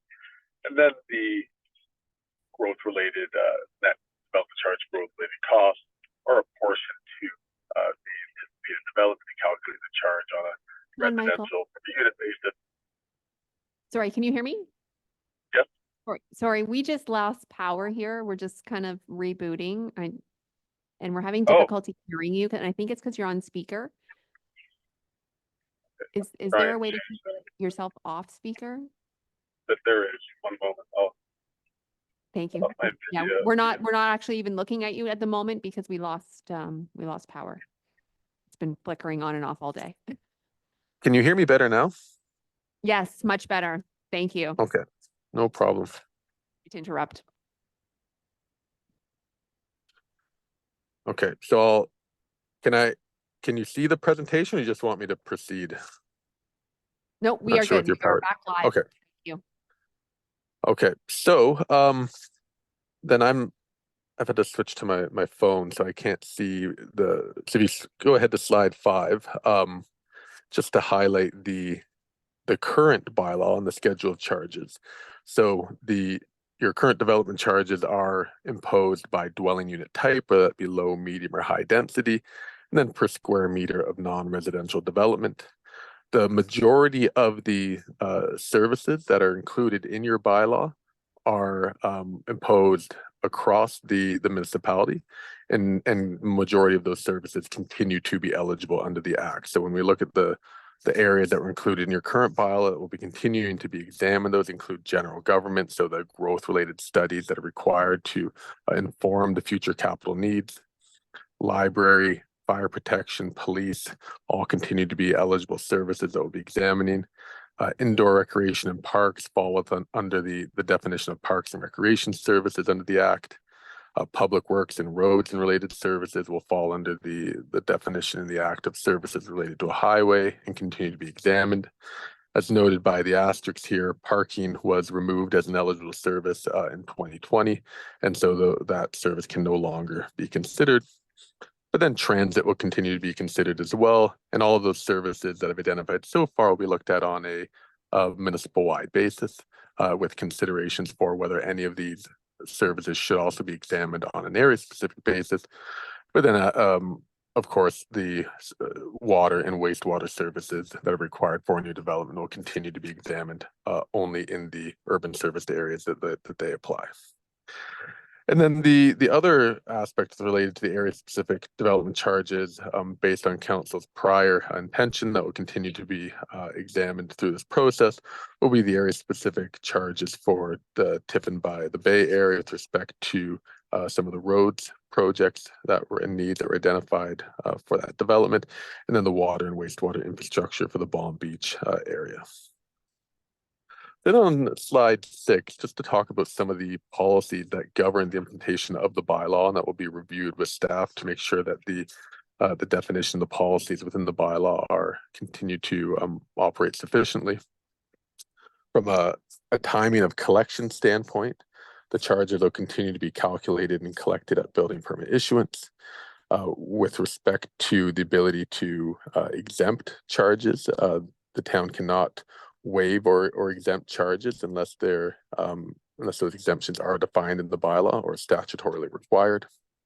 But you can enter into agreements with developers and applicants to allow for those charges to be paid before or after they otherwise would be payable. There are a couple other distinctions to that in the Act, in that rental housing and institutional development must pay their charges in 6 equal annual installment payments. And then you can also charge interest on those installment payments, as well as for the charges that are calculated earlier in the approvals process at site plan and zoning bylaw amendment application. On slide 7, then, to just highlight what are the statutory or what are the abilities for municipalities to exempt charges, and then what those statutory exemptions are. So as I mentioned, the Act does provide for certain exemptions that you must follow. However, municipalities can, in the bylaw, define other types of exemptions that they do want to include. And generally, when municipalities have those types of exemptions, they're based on the type of use. So, for example, places of worship or farm buildings, geographic area, the type of development, or even the type of service that they may want to exempt from development charges. What's important in noting, though, is that any exemptions to the payment of development charges do reflect a loss in revenue that cannot be passed on to other types of development through development charges, and does represent a financing impact to the town that would need to be financed through taxes or rates. And as I think you're well aware, that was part of one of the reasons why when through Bill 23, when the province brought in the mandatory phase-in of development charge bylaws, that was reflecting a fairly significant financial impact to municipalities. But as a good news story for municipalities, the province did remove that requirement to phase in bylaws through Bill 185. Then on slide number 8, in terms of what the specific statutory exemptions are that you must witness, so you don't charge yourselves, upper tier governments as the county or school boards. Land that's intended for use by universities exempt. Any expansions to existing industrial buildings by up to 50% of their existing size are exempt from payment. You can add up to 2 additional residential units within an existing or new single detached, semi-detached, or row house, and those additional units would be exempt, with only one of those units being able to be in an ancillary structure. As well, on slide number 9, nonprofit housing is exempt. That was added through Bill 23 late in 2022. Inclusionary zoning affordable housing units are also exempt. And then affordable housing units as defined in the Act are also now exempt, with the province releasing their bulletin defining the income-based and market affordable unit thresholds for each municipality. And so that information is included in the presentation. We can happy to go over that if there are questions, but I'll leave that detail there for now. There are also additional exemptions for attainable units that aren't yet in effect until the province is comes up with a definition for attainable units. And then there are reductions for rental housing development depending on the number of bedrooms in the rental housing unit. So a 15% discount for less than 2-bedroom units, 20% discount for 2 bedrooms, and for larger units, a 25% discount. On slide 10, in terms of the non-statutory exemptions, so again, these are the exemptions that council has chosen to define in the bylaw over and above what is statutorily required. Those include churchyards, cemeteries, and burial grounds that are exempt under the Assessment Act, as well as public hospitals. And then one of the last policies just to highlight is what your bylaw also includes, which most bylaws do, is redevelopment credits to reflect that where you have an existing building or structure that is demolished and replaced or converted to another use, the replacement of that existing structure doesn't represent an increase in demand for service, and so development charges are not payable in those circumstances. So where you have someone who demolishes a single family home and rebuilds it with a new one, that does not reflect a demand for new service. Again, in that case, charges would not be payable. And then on slide 11, just in terms of how the charge would be augmented annually, the Act does allow for the charges to be indexed in accordance with the non-residential building construction price index, and the rationale that allowing for this charge to be indexed annually is to provide for that charge to increase in alignment with the underlying increases in capital costs that those funds are meant to pay for. And so that can be on a discretionary or mandatory basis. The current policy within your bylaw is for that to occur on a mandatory basis on January 1st of each year. And so then lastly on slide 12, in terms of the next steps in the study process. So we've kicked off the process with town staff last week, and then we will be proceeding through having detailed discussions on the anticipated development, the historical level of service, and the capital needs that are required to continue to provide service for new development. Proceeding to review of those draft findings and policies with staff later in August, with the intent to have the background study released publicly by September 1st, then to proceed into the statutory consultation process as required under the Act, which would be to have a public meeting of council, and that would be provisionally scheduled for your September 25th council meeting.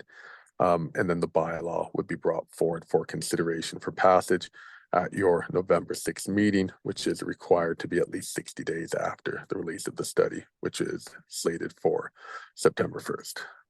Then the bylaw would come into effect either at the time of passage or prior to the expiry of the current bylaw later in November.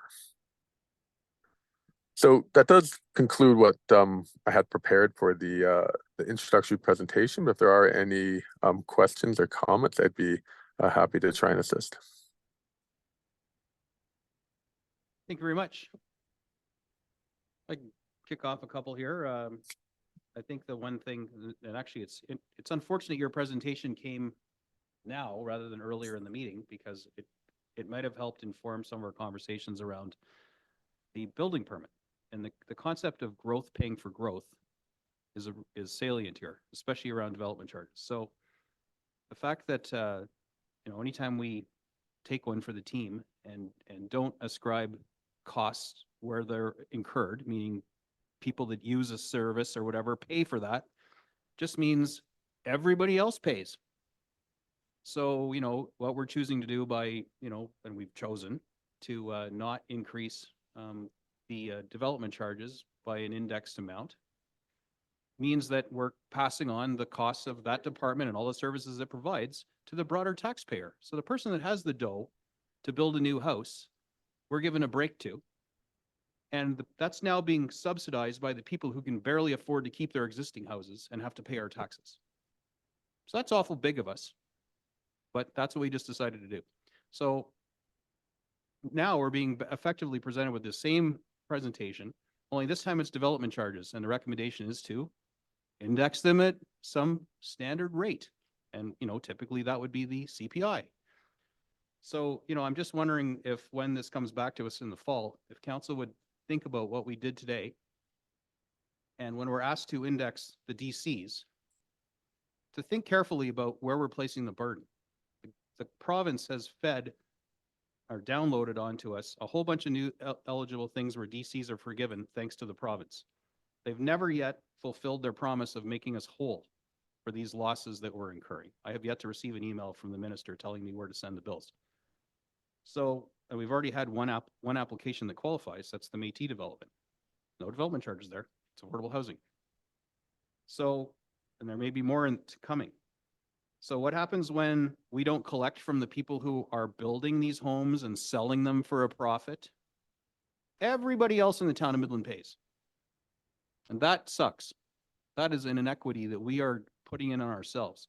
So we are forcing everyone else to pay so that someone who's the beneficiary of a product or service can get a break. And we've decided to embrace non-resident fees to try and fix that inequity. We've decided that free parking in the town of Midland right now is not a long-term sustainable thing because everyone's paying for that otherwise and all the costs involved with it. So I just find us at a bit of a crossroads here where, I can understand the sentiment of not wanting to attach these increases to fees that are the beneficiaries of these are individuals who either buy a new home or erect a new home, or in this case, developers who are going to make lots of money off of their developments and look at development charges and building permits as the cost of doing business. If we save this developer, let's call it just $8,000, do you think they're going to drop the price of their resale on that house by $8,000? No, that's going to be kept as profit. They're going to sell at whatever the market allows them to sell at. So I think one of the takeaways, and I really wish the presentation had happened earlier, is that growth has to pay for growth. The beneficiaries of a service need to pay for that service. And if they don't, everybody else in our community does. And that's the decision that we made for development or for building permits right now. But now we're effectively being pitched by the authority on this for development charges saying that's what we should be doing for development charges. So I find it'll be really interesting when this does come to council in September with the recommendation, whether we have a change of heart in growth paying for growth, or if we want to stick with the let's, give a break to the beneficiary of a product or service and just strap on the cost to everyone else who's not benefiting from that product or service. So you can see the list of things the development charges pay for. And you know what the building permits pay for. That's all growth-related activities. So the timing of this is great. I just wish we'd had this presentation earlier. I don't know if it would have changed the outcome of the conversation, but if you look at slide 8, we can go back to slide 8. Sorry to make you do this. The last paragraph on slide 8.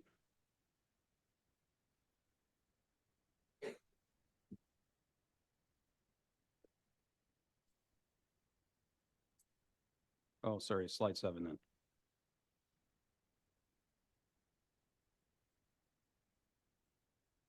So the last point, in effect, it is a loss of revenue to the municipality, which will have to be funded via taxes, rates, reserves, and other financial resources. So if the people building who are going to sell what they build or keep what they build, they live in it and build their own thing, don't pay. All we're saying is, well, everyone else is going to have to. We'll cut them a deal and everyone else will have to pay to carry their water for them. That's not a position that I'm prepared to take, ever, for our municipality. So you guys know where my vote is and where it will be in September. I'm telling you right now. If you look at slide 11, I think I got that one right. Yeah, there talks about indexing the charge annually in accordance with the prescribed index, which is typically the CPI. So indexing can occur on a discretionary and mandatory basis. I'm okay with discretionary Because, you know, if we had another plague or pandemic or whatever, we can, obviously, times change, we got to be able to change with them.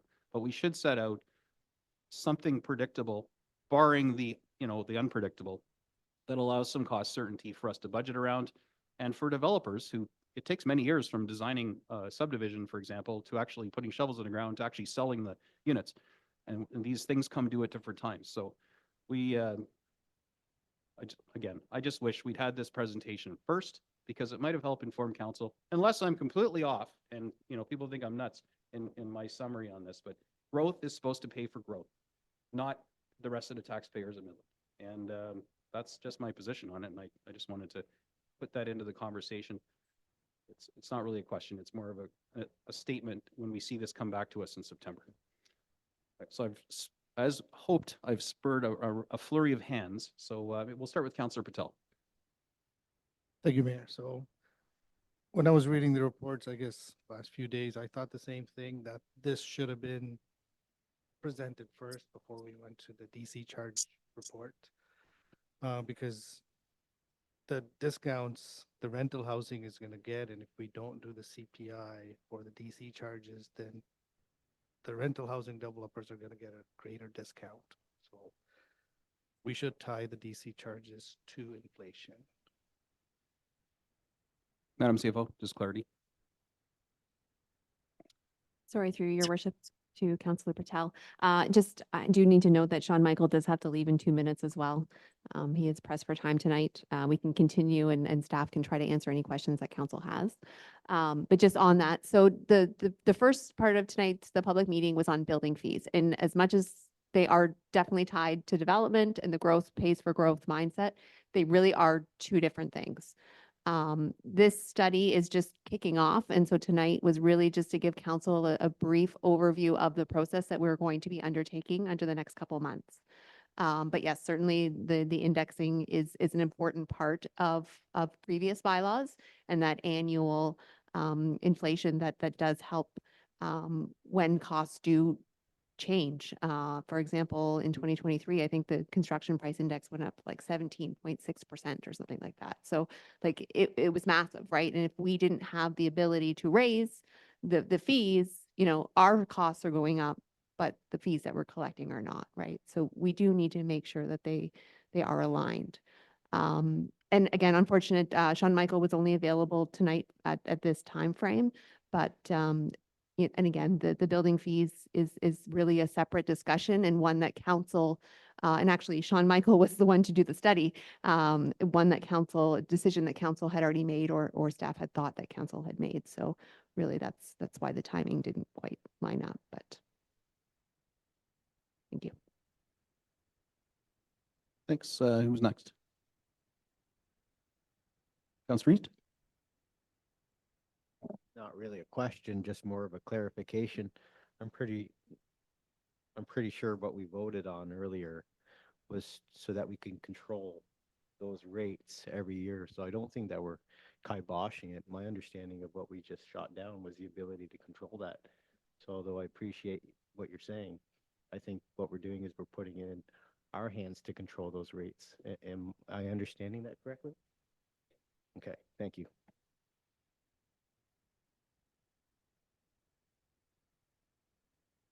Is that an accurate, like, because we kind of left this, we didn't really know what happened as a result of that.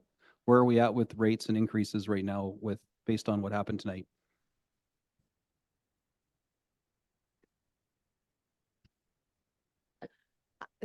So based on my understanding of what happened tonight, we would still be at current rates, right? So there would be no indexing for 2024 at this point in time. And you're right, council does have the ability to set the rate. Council has the ability to set the tax rate, right? And so that bylaw was really aligning the rate increase with the tax increase that council sets. But yes, my understanding is as of right now, the decision is there's no increase for 2024. So through, I will agree, through your worship, our CFO is accurate. There is no increase. So we are at the same rates right now until it comes back in September. And in September, you will require 2/3 majority to bring it back on the table to have those discussions. Councilor Meredith? Just to comment on what we're just commenting on. So in 2024, up to this point, before this meeting, we were at the rates of 2023. So nothing has changed. We haven't lost anything. We haven't gained anything. Right? So anything new coming forward from now until budget cycle is at 2023 rates. At budget cycle, staff comes to council with a 4% increase, or maybe it's 5%, or maybe it's 2.5, whatever the tax rate was, and then we can approve it. Is that correct? So we haven't really lost anything. So we're giving us the choice whether agreeing with staff, you know, the current rate, we could follow the tax increase, or we can say, hey, maybe that's too high, maybe it's 1% less. So that's what I'm getting at, because we could be coming in at 6% or 7% in 2025. Do we want to increase building, or do we want to, you know, defer building from builders saying, or even homeowners that have a piece of property who want to build, but it's going to cost them $70,000 before they stick a shovel in the ground. So that to me is not putting any tax burden on the people paying taxes. We're not giving developers a free ride. We have the choice, instead of it being 5 years, the next 5 years indexed at the tax rate, which could be, who knows what it could be. And it also gives the opportunity for the next council to make those decisions. So I don't know what you're lecturing us on up here about, but that's the way I understand it.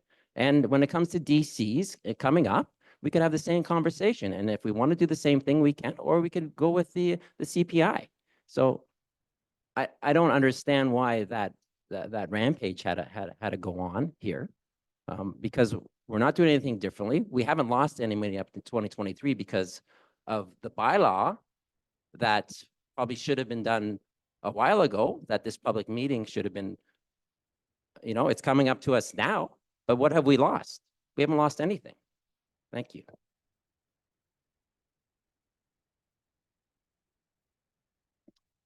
Sorry, just if I may, so we did raise the rates effective July 15th, 2023, right? So it's been exactly a year. So it would be due now to raise them again. And so as of right now, we remain at 2023 rates. We can certainly go through the budget process and raise the rates, but that would be for 2025, which would essentially mean that we've missed a year. So But you haven't missed a year, because up to this point, we didn't approve it. So we haven't lost anything from July.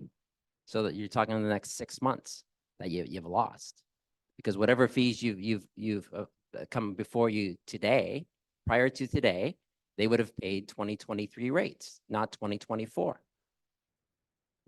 So Point of you're not order, losing a year. Mayor, are we talking development charges, or are we talking the previous topic, the previous agenda item? I thought we were talking. Yeah, this is just the development charge. You're right. So the concept and the rationale for my conversation was that what's being recommended in the presentation is that we tie the increases to an indexed amount yearly.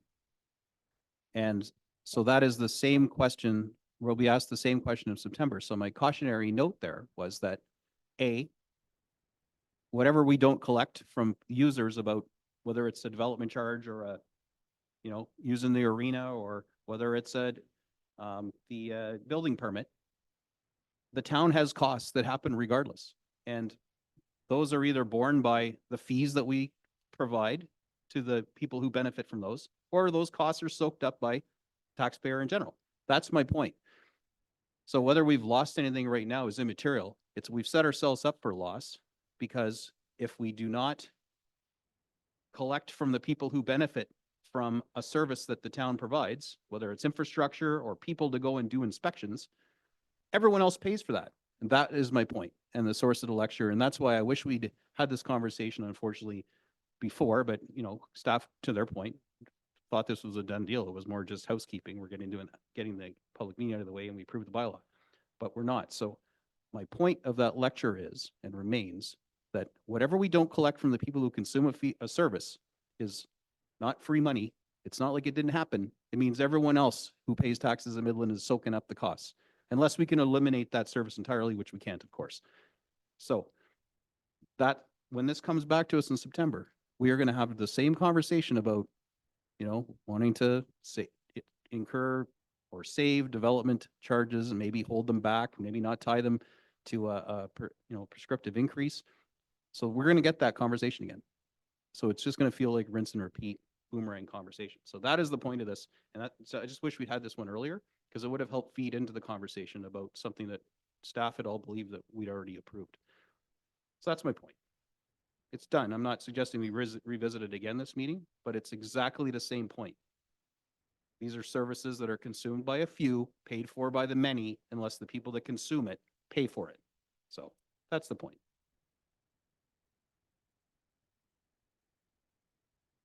Yeah. And I get your point, but it's still, unless we the next tax in 2025 when it comes to budget, and if the building permit fees come to us and they want a 4% increase and we say no, that's when the taxpayer loses, is it not? We have the control, and that's all I'm saying. And this was in the agenda, that what was just read to us. So by stating that having this before the decision was made, if you read the agenda, it was here. This is, I get it. I read it. So at the end of the day, we had the information. So would it made a difference on the vote? I don't know. But I don't agree with 5 years of indexing. And I still won't agree with the DC charges. Come to us every year and request the increase. And therefore, we can make a sound decision. But to let it go on for 5 years, who's it benefiting? Like really, one year it'll be 6%, and the next year it'll be 3%. So I don't understand that the highs and lows. We're not putting the town in a terrible position here. We have the control every year to assess it and approve the fees, whether it's this council or the next council. And that's the only point I'm making. I don't like to have it in stone for the next 5 years. So, and that is basically it. So I don't know what we're losing here, but I don't believe we're losing anything other than the next 6 months of 2020, stuck in 2023 rates, right? But I'm glad it came back up, and I'm glad this was a topic of discussion. And the DCs, when they come up, it'll be probably a mirror of the building permit fees. So, and if people change their mind once we fill the seat as well, so be it. I'm happy either way, but I'm fighting for not only the taxpayer, but I want growth in our community, and I don't want to people stymied by a $70,000 ticket before they put a fee before they put a shovel in the ground, and that's my point. Thank you. All righty.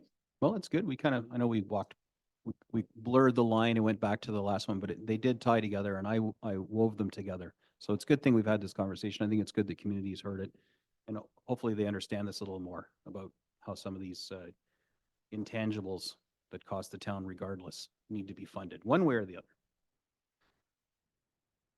Lovely. Oh, is there anyone else with a comment, question? No? All right. This was more just received for information. So anyway, we certainly appreciate the presentation, and it was good and informative, and it spurred lively debate, which is always wonderful.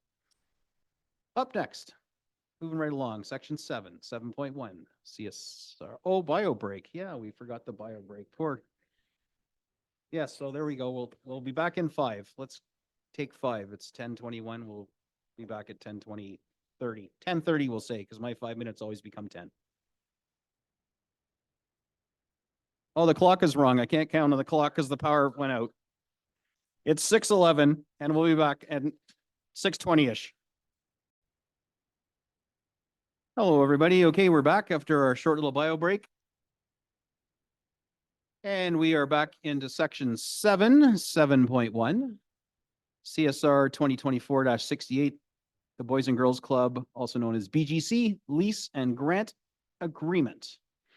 And I have here a motion moved by Councillor East, seconded by Councillor Bald, that staff report CSR 2024-68 Boys and Girls Club BGC lease and grant agreement dated July 10th, 2024 be received, and one, that council adopt the BGC lease and grant agreement bylaw as attached to this report.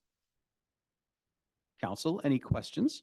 There is something unique about this, as I'm sure you've all read, and that this report or this lease will bind council, a future council, because we're talking about negotiating this for a period of time beyond our term, to a predictable, I feel like I'm repeating myself tonight, a predictable increase in their leases, which allows them then to go and seek the funding that they rely on to operate, without the ups and downs of council wiggling and waggling and deciding, oh, well, can we afford this year? And they just can't deal with that.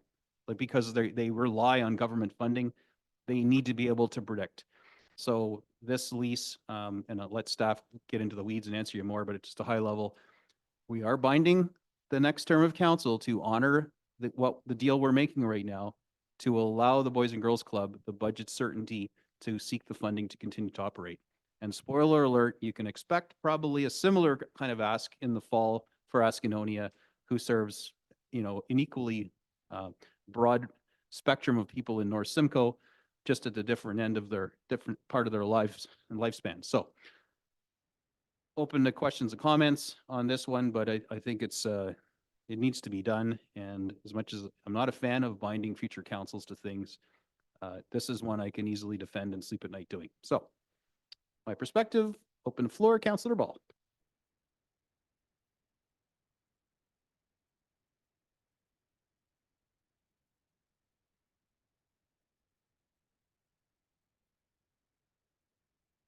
Sorry, my mic is not working today. I just wanted to say my kids do attend that. I did check with the integrity commissioner to see that I can speak to this, because I really wanted to just vouch for how great of a program it is. I hope that council is on board with this anyways, but I just wanted to say that I know for, obviously my kids are young, and I hear about the lack of daycare in our area and lack of after school programming. So I believe it's a standard around the block of Midland of a 2-year wait list for these types of programs. So I think that if we do not do this, it's detrimental to the youth in our community.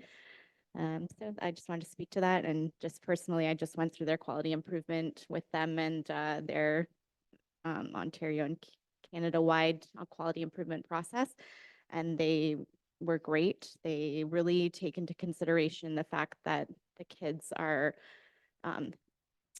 the priority. They train their staff well. My son's doing the leadership and training camp right now, and he is being high five certified, first aid certified, and that's just to volunteer in their program. So they really commit to our youth, and I want to see this go forward, and I think this should be an ongoing commitment for such vulnerable population.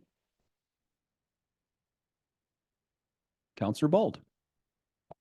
Yes, that's a very good place to have your boys and girls. At some point, I was on the board of directors of the Boys and Girls Club. I always wanted to find out why it wasn't the girls and boys. But anyway, it was a really an awesome,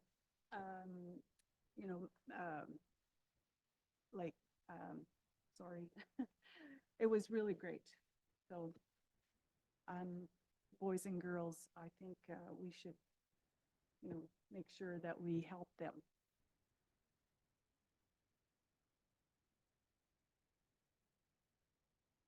Any other questions, comments, concerns before I call the question? Councillor McDonald. I would just like to comment that it is a very valuable service to not only the parents and children that attend, but it's also a good training session for the students they hire to help them deliver the service. I know a couple of students that started out there and are going into childhood education for because of their work there. So I support this and for the 5 year, or for even committing for the next council.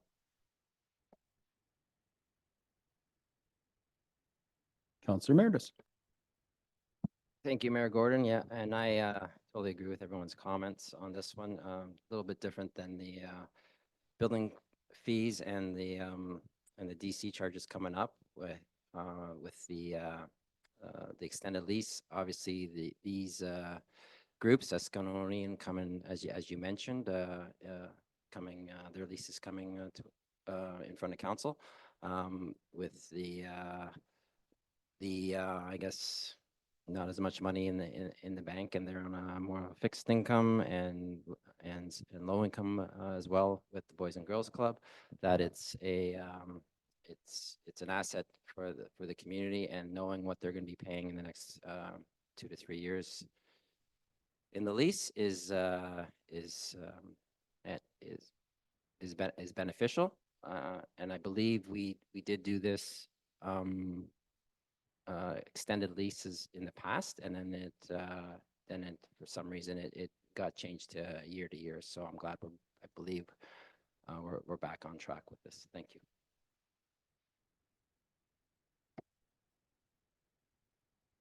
Alrighty, call in the question. All those in favor? And that is carried unanimously. Next, moved by Councillor Meredith, seconded by Deputy Mayor Prost, that staff report CSR 2024-69 EV charging station agreement dated July 10th, 2024 be received, and that council directs staff to enter into an agreement with Lakeland Solutions to lease 5 parking spots at the town harbor for the purposes of installing and operating EV charging stations for a maximum term of 15 years. Kicking it off with Councillor Meredith. Thank you. It's great to see that company will come in here and bear the costs of EV charging station. Just last week, I was on the ad hoc parking committee, and the parking spaces down at the harbor are prime parking spots. This is the most revenue generating spaces in all of the parking meters. So going forward with this, when we're looking at revenues for the town, for 15 years, we're going to be negating parking revenues unless, and I'm not sure, I'm going to ask the question to staff, is there, when you're charging your car, are they still going to be charged for parking? Is this are those spaces free? So if they are not charged, then it's a loss of revenue, in the tens of thousands, up to 50,000, depending on, or not up to 50,000, minimum of 50,000 over 15 years. A better suited place that I would like to see them at the rec center. Therefore, they won't cut into the parking program, the new parking program that's hopefully going to be available in 2025. And in the wintertime, in most of the summertime, the 3 months or 4 months that the harbor is busy, busier with cars, basically July and August, and then you have the spring and the fall with a little bit of activity. But for 4 months of the year to be tied up in 15 years for 5 spots doesn't make sense for the town's parking program. So I would like to see this brought up to the rec center, and anybody with an EV would information would be maybe some signage and so forth. They could direct them to the rec center and plug in their car there. I know in the report they try to jazz it up with, plug in your car and go across the street and shop and so forth. But I just don't think that that is a great payoff for the revenue in parking that we will succumb to in 15 years. Thanks. Mr. Flannery. Through your worship, Council Emeritus. On the rec center item, we too want to see EV charging stations there. We are in the process right now, waiting to hear back for other grant applications we made for that location. So this grant application that we made was specific to the harbor.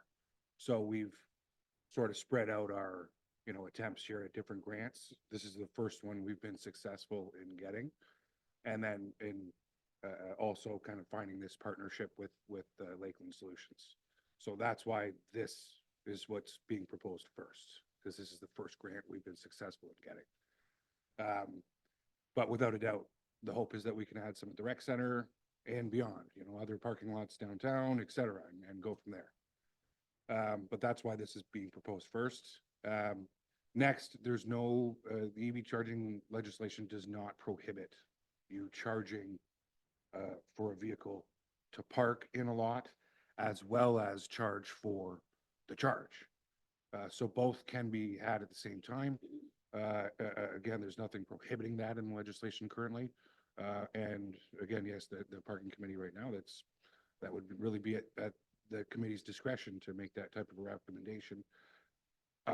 As myself, as a staff member, my recommendation would be not to charge a parking fee for those 5 spots.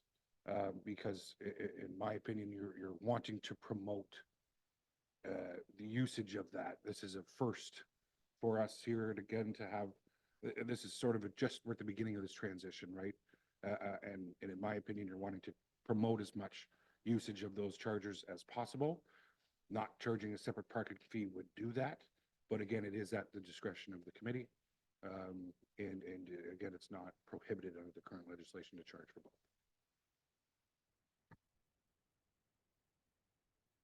Councillor East, and then Councillor Wall, and then Councillor Bald. Thank you, your worship.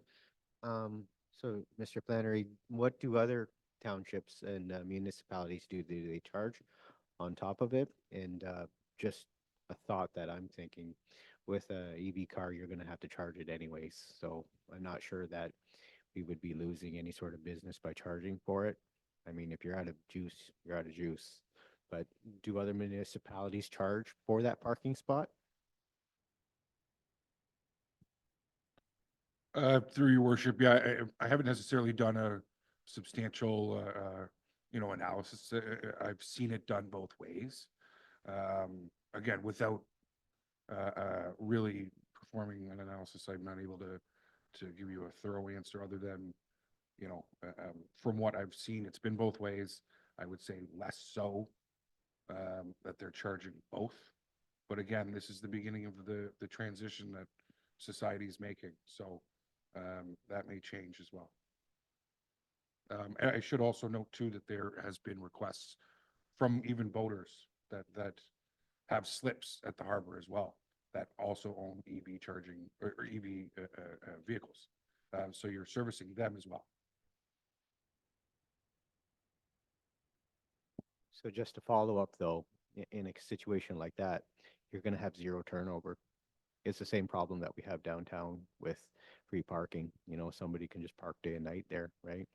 I understand that we might be marking people, but the thing is that if it's to offer a service, you need to have turnover. If you have a car plugged in there all weekend, there's zero turnover. There's zero customer shopping downtown. Through your worship, signage is one thing you can do to stop that, but part of the agreement as well with Lakeland Solutions and through like the Highway Traffic Act, et cetera, there are fines available. And our bylaw can issue those types of fines as well. We're up to $125, I believe, if you park in a spot and are not charging. If you park in an EV specific spot and are not currently charging, it's a $125 fine that our bylaw department could issue today. So there are multiple options and avenues available to deter that type of behavior. Councillor Ball. Thank you. This is working now. I think it was the power outage. It was flashing for a while. I know that people driving from Toronto that work in our area that are are currently trying to see if they can make it to Barrie to get to the free charging station. So I would say that this is going to be charged parking already from a charging standpoint. So if we also on top then charge people to park, they're not going to be used at all. And I think that if they, like it's Lakehead, sorry, I don't have it in front of me. Lakehead, yeah. Lakewood, sorry. I think if they get wind that we're thinking about that, they might not even want to commit to the other 50% because that's going to actually lose revenue for them if we're charging on top. So I would not be in support of that. I like the fact that the grants are submitted for different locations right now, and hopefully we get people utilizing them and have more people driving their electric cars up here, knowing that these options exist. Because I know currently that's my one question, is the one that we have at the courthouse is not a fast charging station. So are these going to be the best of the best, or?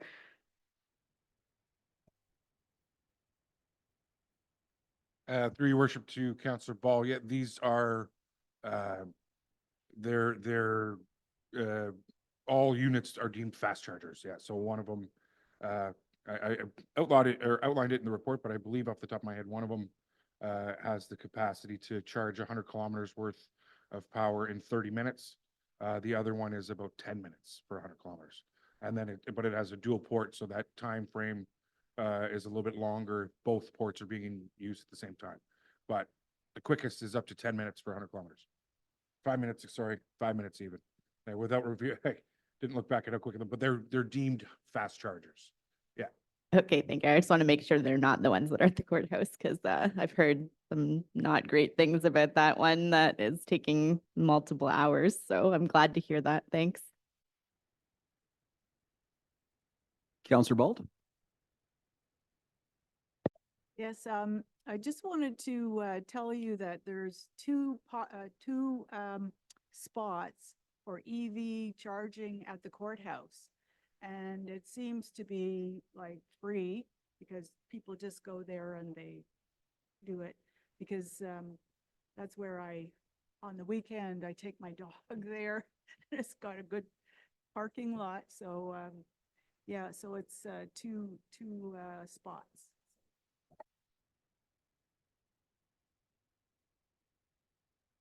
Councillor Patel? Thank you, Mayor. So through you, Mayor. So yeah, in the report, it says one of them will be 180, which can do 100 kilometers in 5 minutes. We should be charging the EVs for parking there because it's pretty fast charging. They're not going to be paying much. If we don't charge, we're going to create divisions within the town where people who don't have EVs will feel they're second-tier citizens, and we might have maybe another parking meter war that we've gone through the past. So I believe we should be charging. Thank you. So you're now the new inductee into the parking committee. So this is a great takeaway for the parking committee to weigh the pros and cons of that and come back with a recommendation ultimately to council. But tonight, we're just being asked, do we sign this agreement? Because I'll remind council that the last one that came to us was co-funding, and it was pretty substantial. We had to put in like 50%, and they put their 50% in, and we rejected that because we just didn't have the dough to drop 100 grand into this. So we sent staff packing and said, find us something that doesn't cost us anything, that still accomplishes the same, purpose, which is an attractant to the community for the people that, have EVs, and we're seeing more of that market segment increasing. And so staff did that. So I applaud staff for going out and finding that opportunity. The fact that it's at, a trailhead, right down, on the Trans-Canada Trail in that prime parking lot, I can understand, that we are kind of taking one on the chin by giving up these spaces for this, and we're not collecting revenue from the the charging side. But then again, we're putting out nothing, except we are losing potentially the revenue, which I'd expect at some point coming from that premium lot. But then we weigh that against things like other things we lose money on, like Butter Tart Festival and just about insert any festival. And the people that may be coming to town to use these chargers and then go eat at one of our eateries or go for a wander up the main streets or take their bikes off the back and go for a pedal on our trails. I think it'd be worth for, at least a couple of years to look at, but the committee will recommend, to look at, let's just let's try this out and see how it works before we start strapping on any fees to park there. Let's see what the uptake is. And we can even poll the users.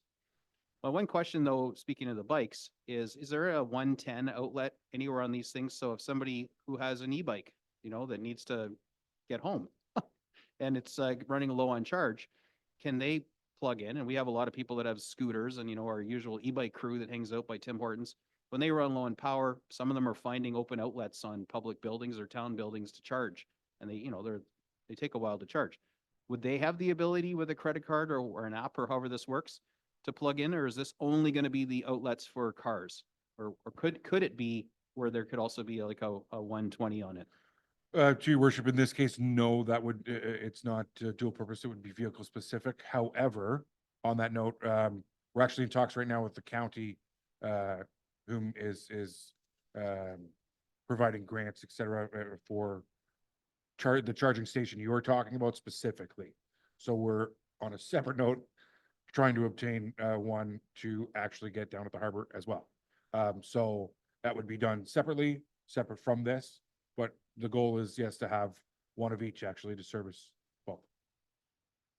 Thanks. That's good to hear, because that cycle tourism is really something we need to embrace more. And I'm not just saying that because I got a new electric mountain bike, but it's something that you look at the appetite from the county and the bed and breakfasts and the hotels where people are staying in our community, biking through the trail system.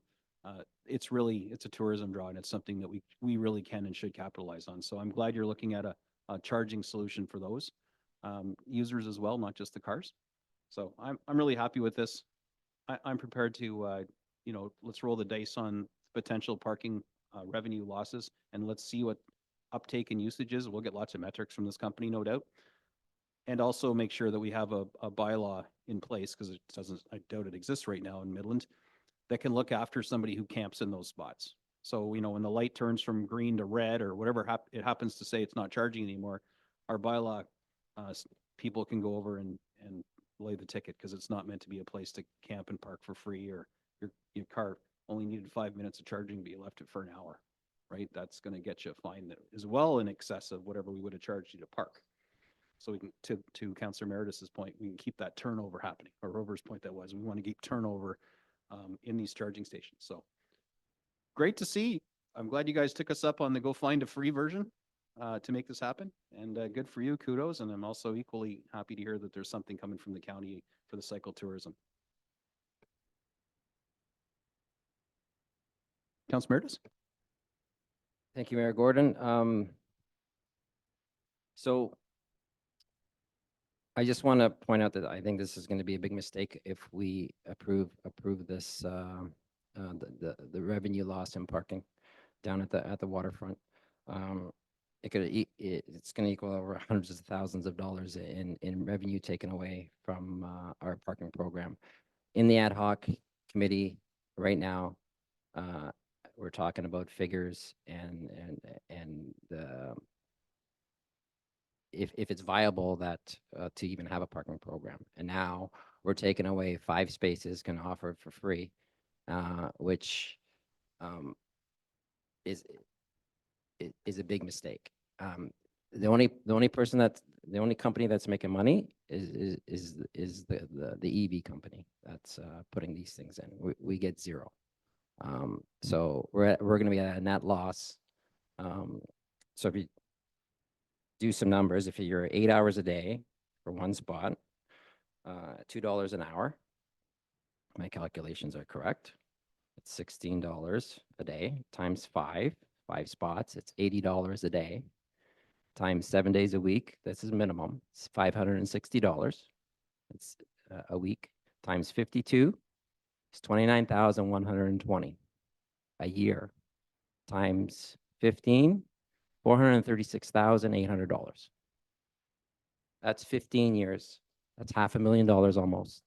That's at the minimum of 8 hours a day, not including tickets and so forth. So if that's the risk you want to take away from the ratepayer, and the whole parking program right now we are discussing, and there's a lot of free for seniors, for everything. Everything's getting looked at. There's nothing off the table. If we want to get serious about parking, this is not the way to go. Unless we have some strict guidelines in the contract that if you're plugged in an EV, you pay for parking. If that parking spot is vacant and you're not in an EV car, you can park there as well, as long as you pay for parking. So that's the only way I would agree to this, for that EV charging station to be down there. Other than that, it's a loss for our residents. Thank you. Like, just before we go to Councillor Ball, we're not being asked to approve whether there's a fee for parking. We are just being asked to identify 5 spots. And at some point later down the road, we can have the conversation, and we will, about a parking system in Midland, whether or not we include them. That's not a showstopper. It's not part of this contract. The contract just needs 5 spots because they're going to pay for the infrastructure to put all the cabling and everything and put these things in and pay for all the investment. So we're not deciding tonight whether or not to monetize those spots. We're simply deciding whether we're going to put EV stations in or not. That's the question that's being asked to us right now. Just to be clear. Like, I get your position on that, and you're part of that committee, and you're going to feed us, the output of that committee, and I expect your stance will remain the same, and I get it. But that shouldn't feed into whether people put their hand up or not for this tonight, because it's only putting the devices in that we're talking about. To get a follow-up on that before I go to Councillor Ball, or? Yeah, just a follow-up. I just want to make sure that the EV company is aware before they put the infrastructure in or agree to this, that, there's guidelines in here that, yeah, I could agree. We authorize these 5 spots, but are you gonna, Mr. Flannery, are you gonna go back to the EV company with a contract saying that, you know what, you're gonna get charged for parking, possible, and if you not an EV vehicle, you can park there as well, as long as you pay for parking. So wouldn't a company want to know these facts before they're going to start to put any infrastructure in the ground? Through your worship, Councillor Meredith, it's against the EV charging legislation to park in a EV charging designated spot without an EV vehicle.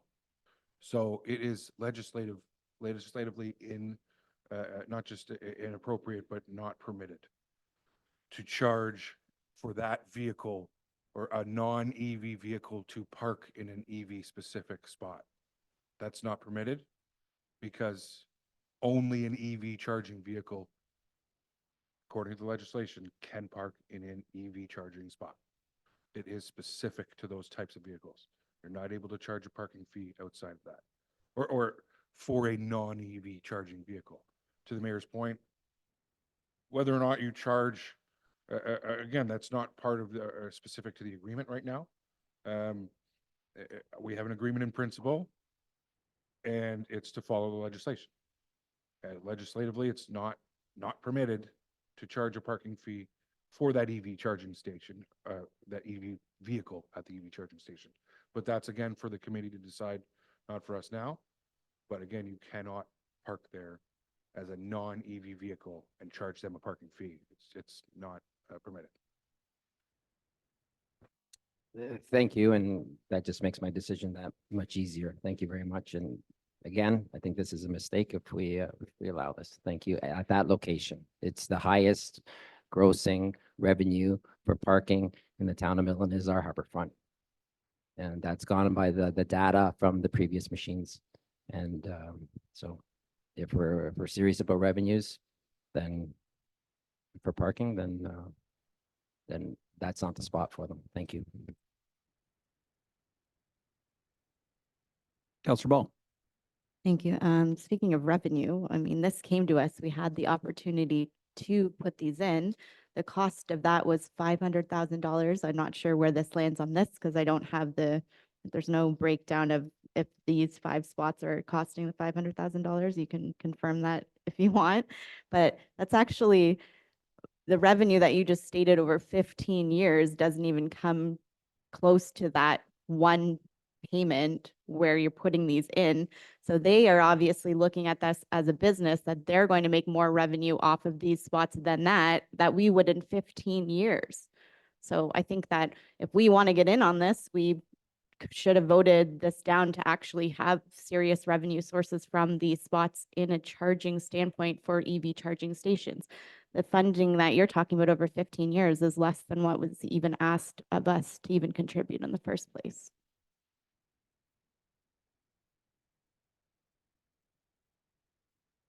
Councillor McDonald. Okay, thank you, Mayor Gordon. I've just got muddied in the waters there with the capability of us charging, parking while they're charging their vehicle. You said it's not common. Did you say it's against legislation? Okay, what you said was it's against legislation for me to park my non-electric car there, but we could charge for parking there while they're charging.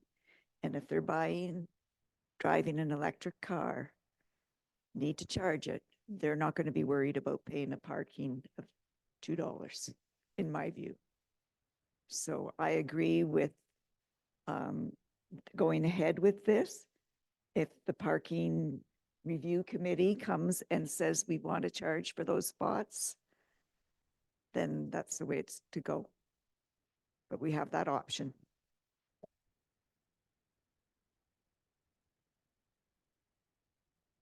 Councillor Patel, or no?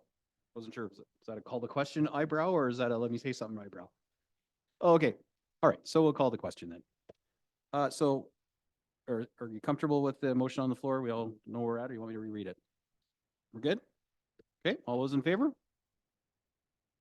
Any opposed? That motion's carried.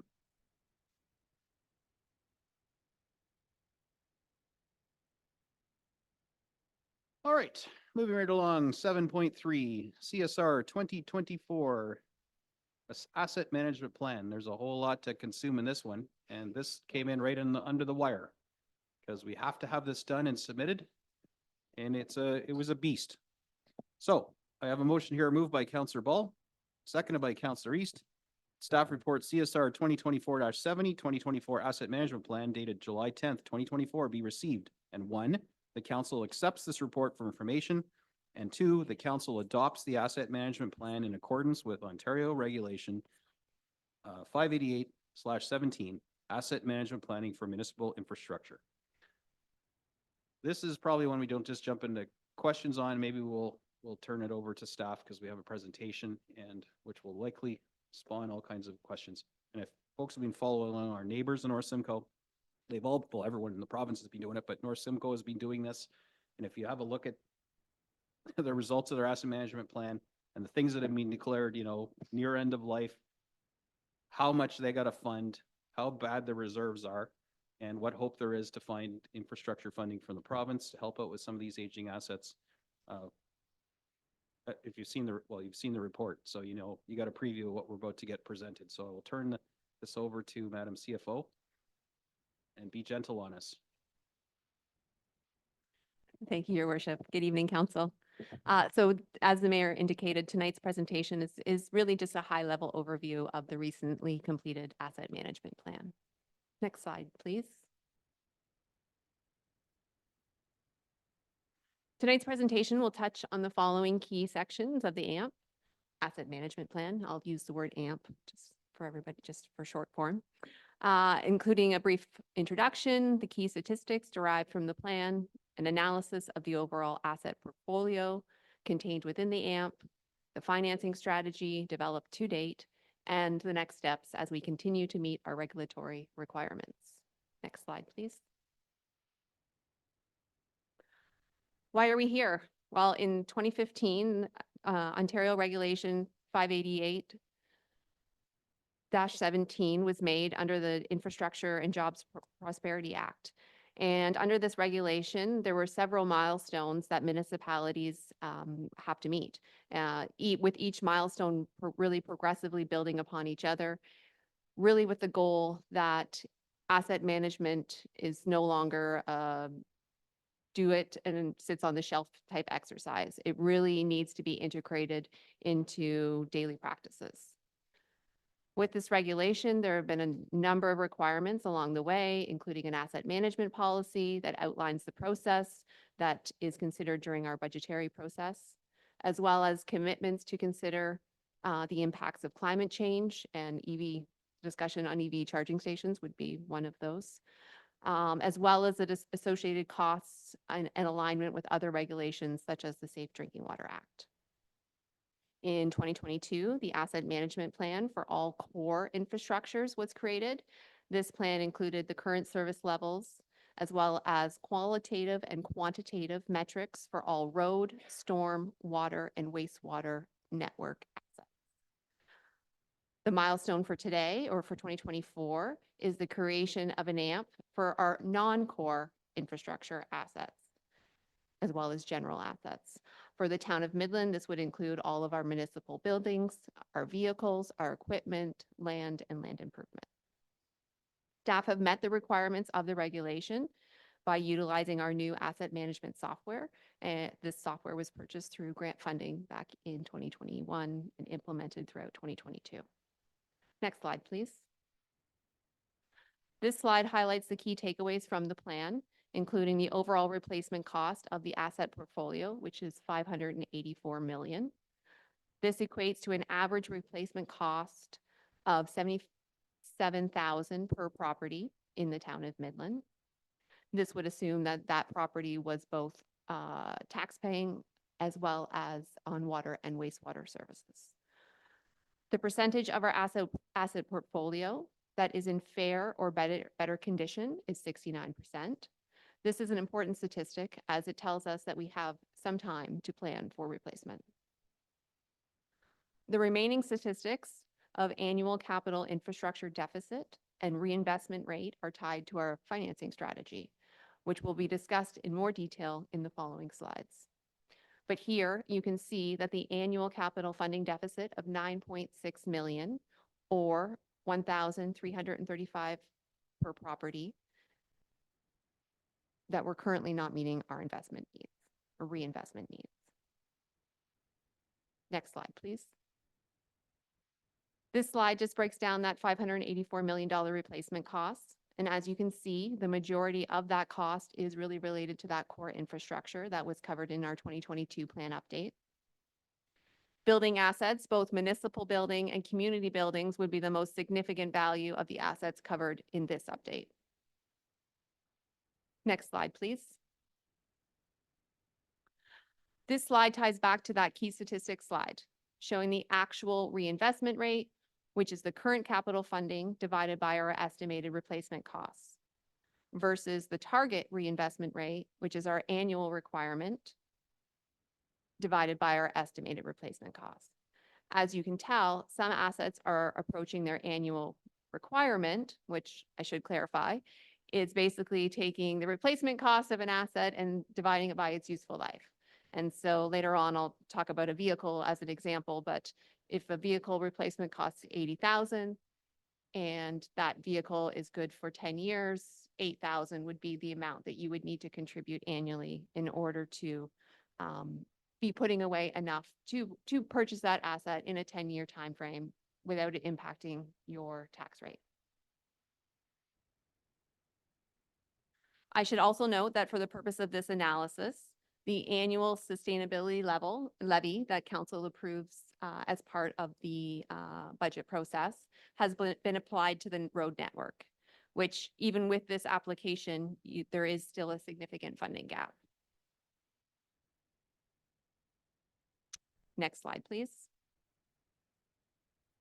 This colorful slide shows the condition of the asset portfolio, noting that the condition of some assets is age-based. At this time, I should note that the 2022 inventory was used for the development of this plan. So assets that have been replaced in 2023 or plan to be replaced in 2024 would likely show in the very poor or poor categories. Again, overall, according to the plan, 69% of the town's assets are in fair or better condition. Next slide, please. This slide ties in the forecasted capital requirements as identified in the town's 10-year capital plan. In the 10-year plan, the town estimates our future needs to be approximately 204 million. Based on the total replacement costs included in this asset management plan, that would mean that about 35% of our asset replacements that are identified in this plan come due in the next 10 years. Next slide, please. This slide identifies that annual requirement mentioned above, which again is based on the total replacement cost divided by the useful life. So again, the vehicle example, recognizing that there is a shortfall between the annual requirement and the funding available. Next slide, please. This slide further breaks down the available funding and includes the annual deficit by asset category for the town's tax-funded assets, which equals 8.7 million. Annual capital grants have been included as sustainable funding sources, along with the town's own reserve contributions. Next slide, please. An annual deficit of 8.7 million would equate to a 30% tax rate increase if this level of funding was to be achieved today. Next slide, please. This 30% tax rate increase could be achieved over a 5, 10, 15, or 20-year period. Going back to the previous slide, which indicated that 69% of our assets are in fair or better condition, this again reminds us that we have some time to plan for the replacement. The plan recommends a 10 to 15-year strategy for our tax-funded assets, which is consistent with the strategy outlined in our 10-year capital plan. So that's that 2 to 3% increase every year for capital. Next slide, please. The next 3 slides provide the financing strategy for our rate-based assets, being our water and wastewater network. In total, the annual deficit is $934,000.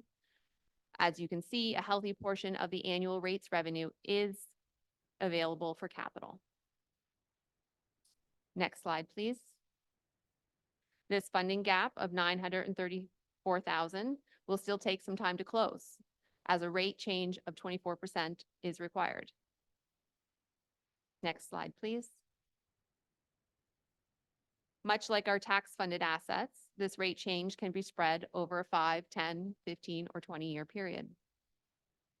This plan recommends a 5-year strategy for rate-based assets, which is consistent with the recommendations, again, in the 10-year plan. This is for a couple of reasons. One being the town has significant water and wastewater related expenditures required now, which are included in the town's approved budget. Also, water and wastewater assets are considered core assets and therefore were not the focus of this plan update, meaning the replacement values included are still based on 2022 tender results. As you may know, staff have seen considerable increases in pricing in this area and therefore expect to see higher replacement values when the plan is updated next year. Next slide, please. These last slides touch on the debt and reserve strategy. With approximately 20 million in current debt, the town has available debt capacity to ensure that our infrastructure replacement needs are met, despite the annual funding deficit noted previously.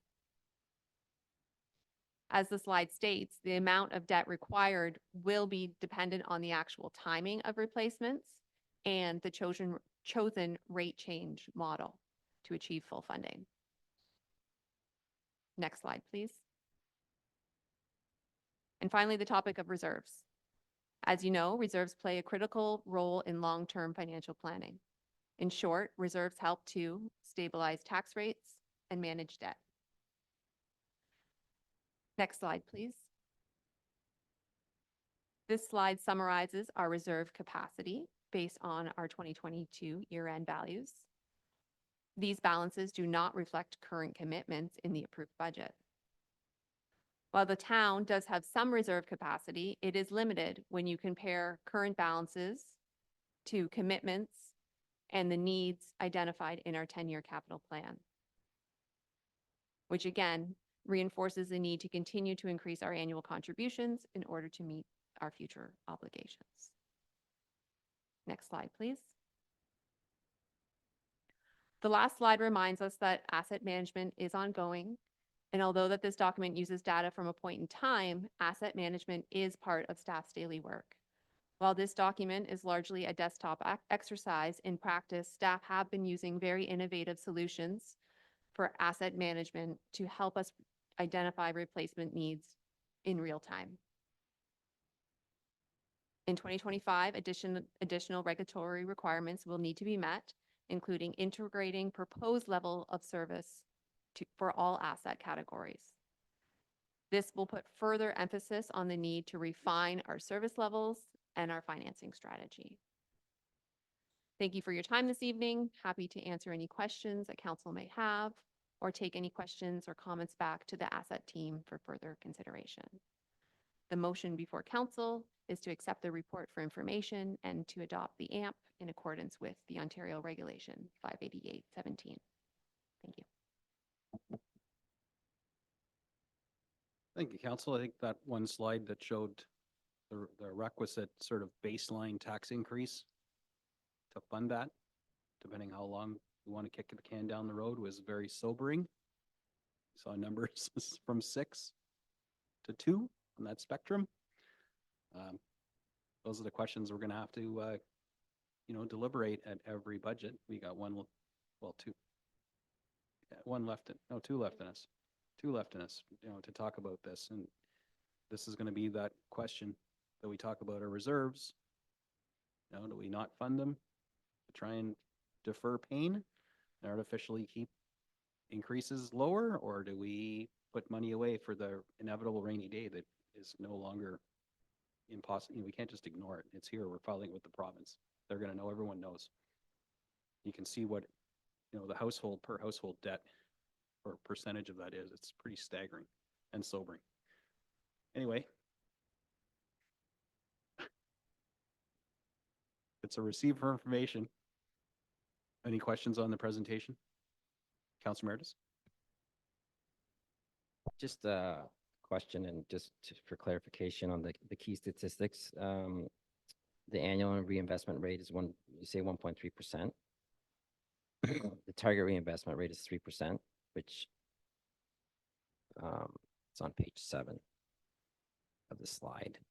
So I thought every time we come to budget time, we talk about the 3% that goes to the 10-year capital plan. Are we not putting 3% into the capital plan currently? Because this was just done, this report was dated, well, was it dated for 2024, these numbers?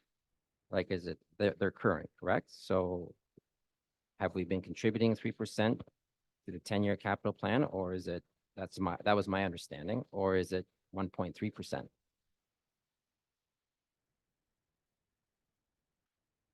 Through your worship, to Councillor Meredith.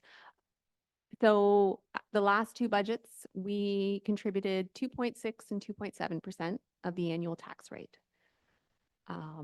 The target reinvestment rate is slightly different. So that's looking at what we're contributing as a numerator, and your denominator is replacement cost, right? So it's a bit of a different statistic than the 2.6 and 2.7% that we're contributing as part of the annual budget. That's 2.6 and 2.7% of the annual tax rate. The two should not be the same.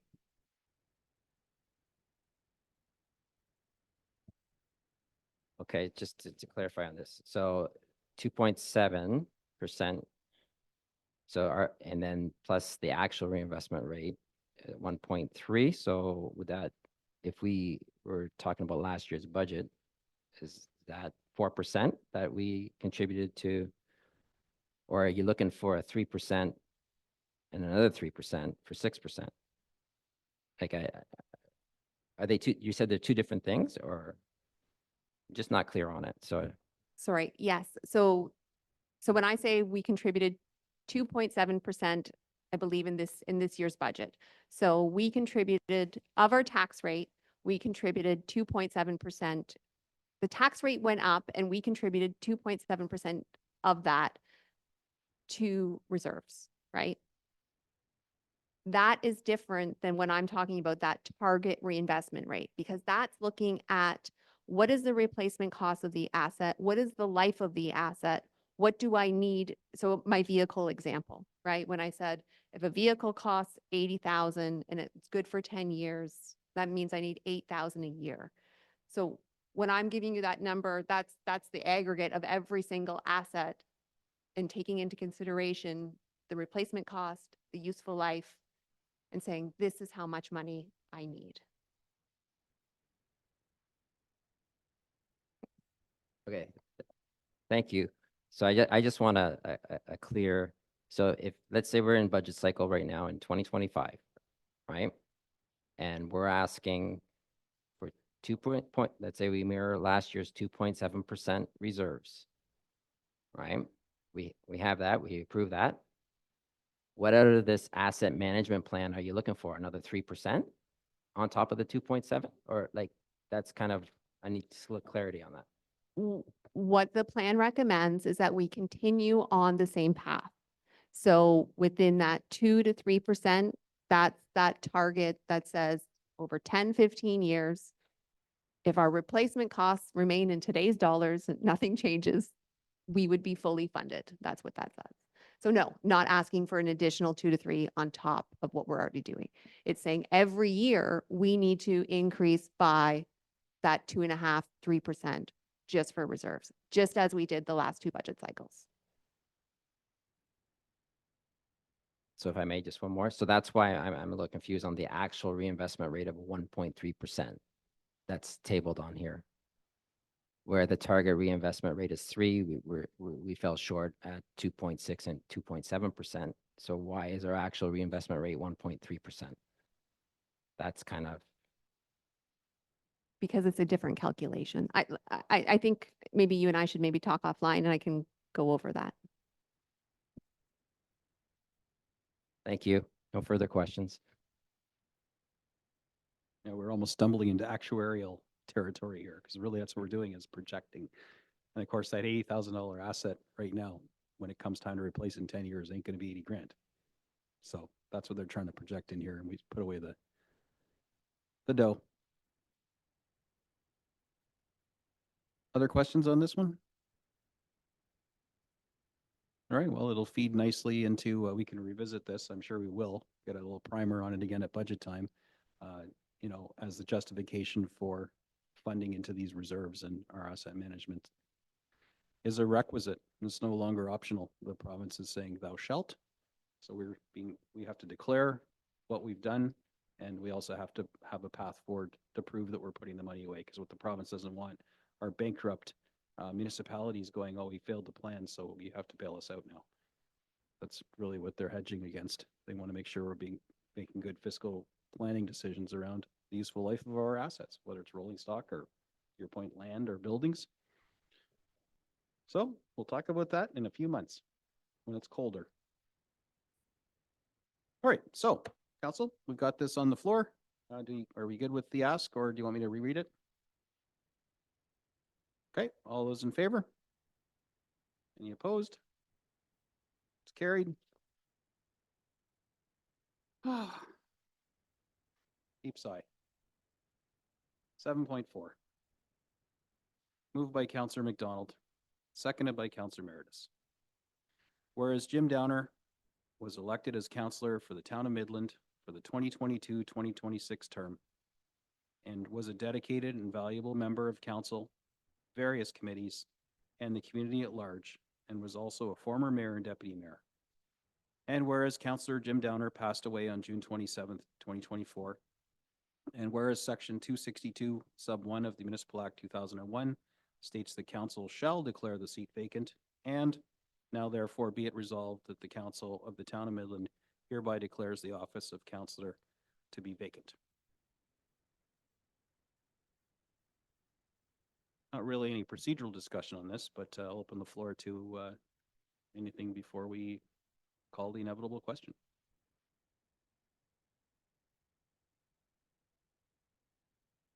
See no conversation.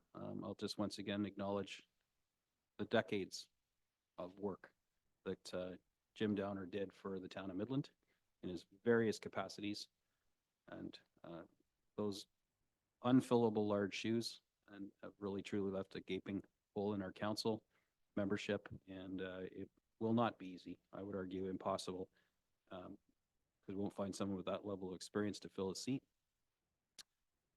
But we need to, and I know he'd want us to, and he'll remain with us.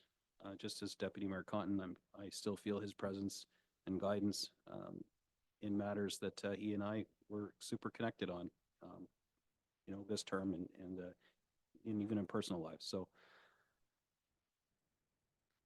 this is just one of those requisite things we need to do. So council, I have to call the, Councillor Patel.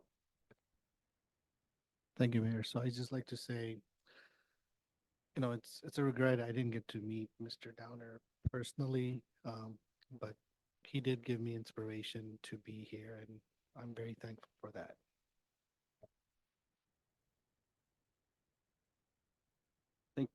Thank you, council. You've heard the question. All those in favor? Any opposed? It's carried. Which leaves inevitably to 7.5, CSR 2024-71 council vacancy. Moved by Councillor Ball, seconded by Councillor Bald. That staff report CSR 2024-71 council vacancy dated July 10th, 2024 be received, and that 1, council approve option 1, filling a vacancy by direct appointment, and that the successful candidate be chosen from the applicants who had previously participated in the public council vacancy process held on March 27th, 2024 for the purpose of filling the current councillor seat.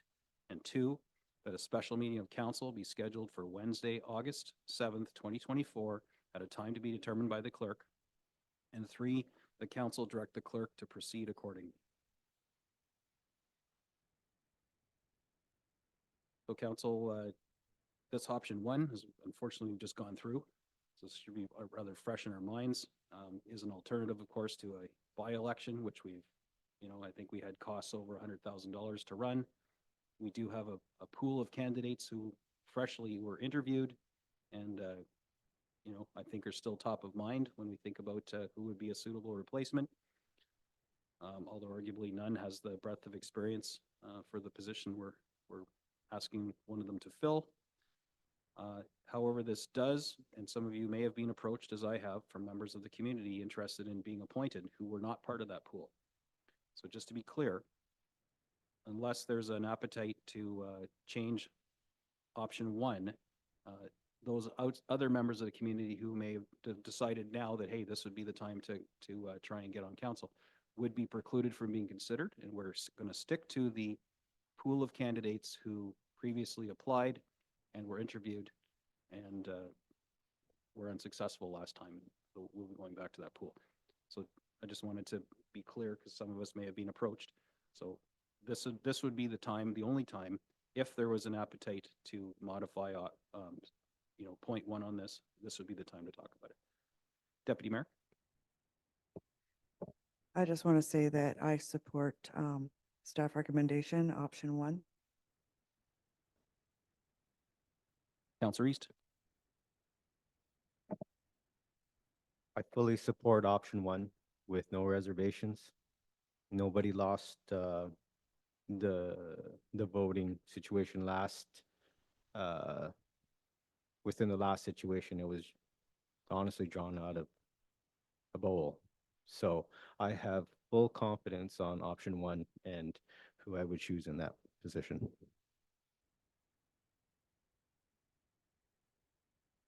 All right, fair enough. The only reason I brought that up is because I know I'd been approached. I don't have an appetite to change this, just to be clear, but I wanted to make sure that it was brought up because I know I'd been approached, and I think at least one other member of council had been as well. So if there's no other comment on it, this is pretty succinct. I'll call the question. All those in favor? Any opposed? That is carried. Madam Clerk, you have another unfortunate duty to do, but we do have a policy to follow. And it worked for us once and it'll work for us again. All right, bylaws. 8.1 on the agenda, we're just going to withdraw because it was defeated in our earlier discussion tonight, so we won't be talking about that. 8.2, bylaw 2024-41.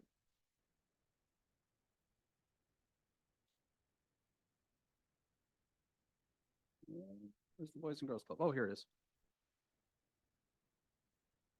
So moved by Deputy Mayor Prost, seconded by Councillor McDonald, that the following bylaw 2024-41, authorize the entering into an agreement between the Boys and Girls Club of North Simcoe, BGC, and the Corporation of the Town of Midland for the use of the youth center located in the North Simcoe Sports and Rec Center and payment of applicable grants, and to repeal bylaw 2012-54 and bylaw 2019-51.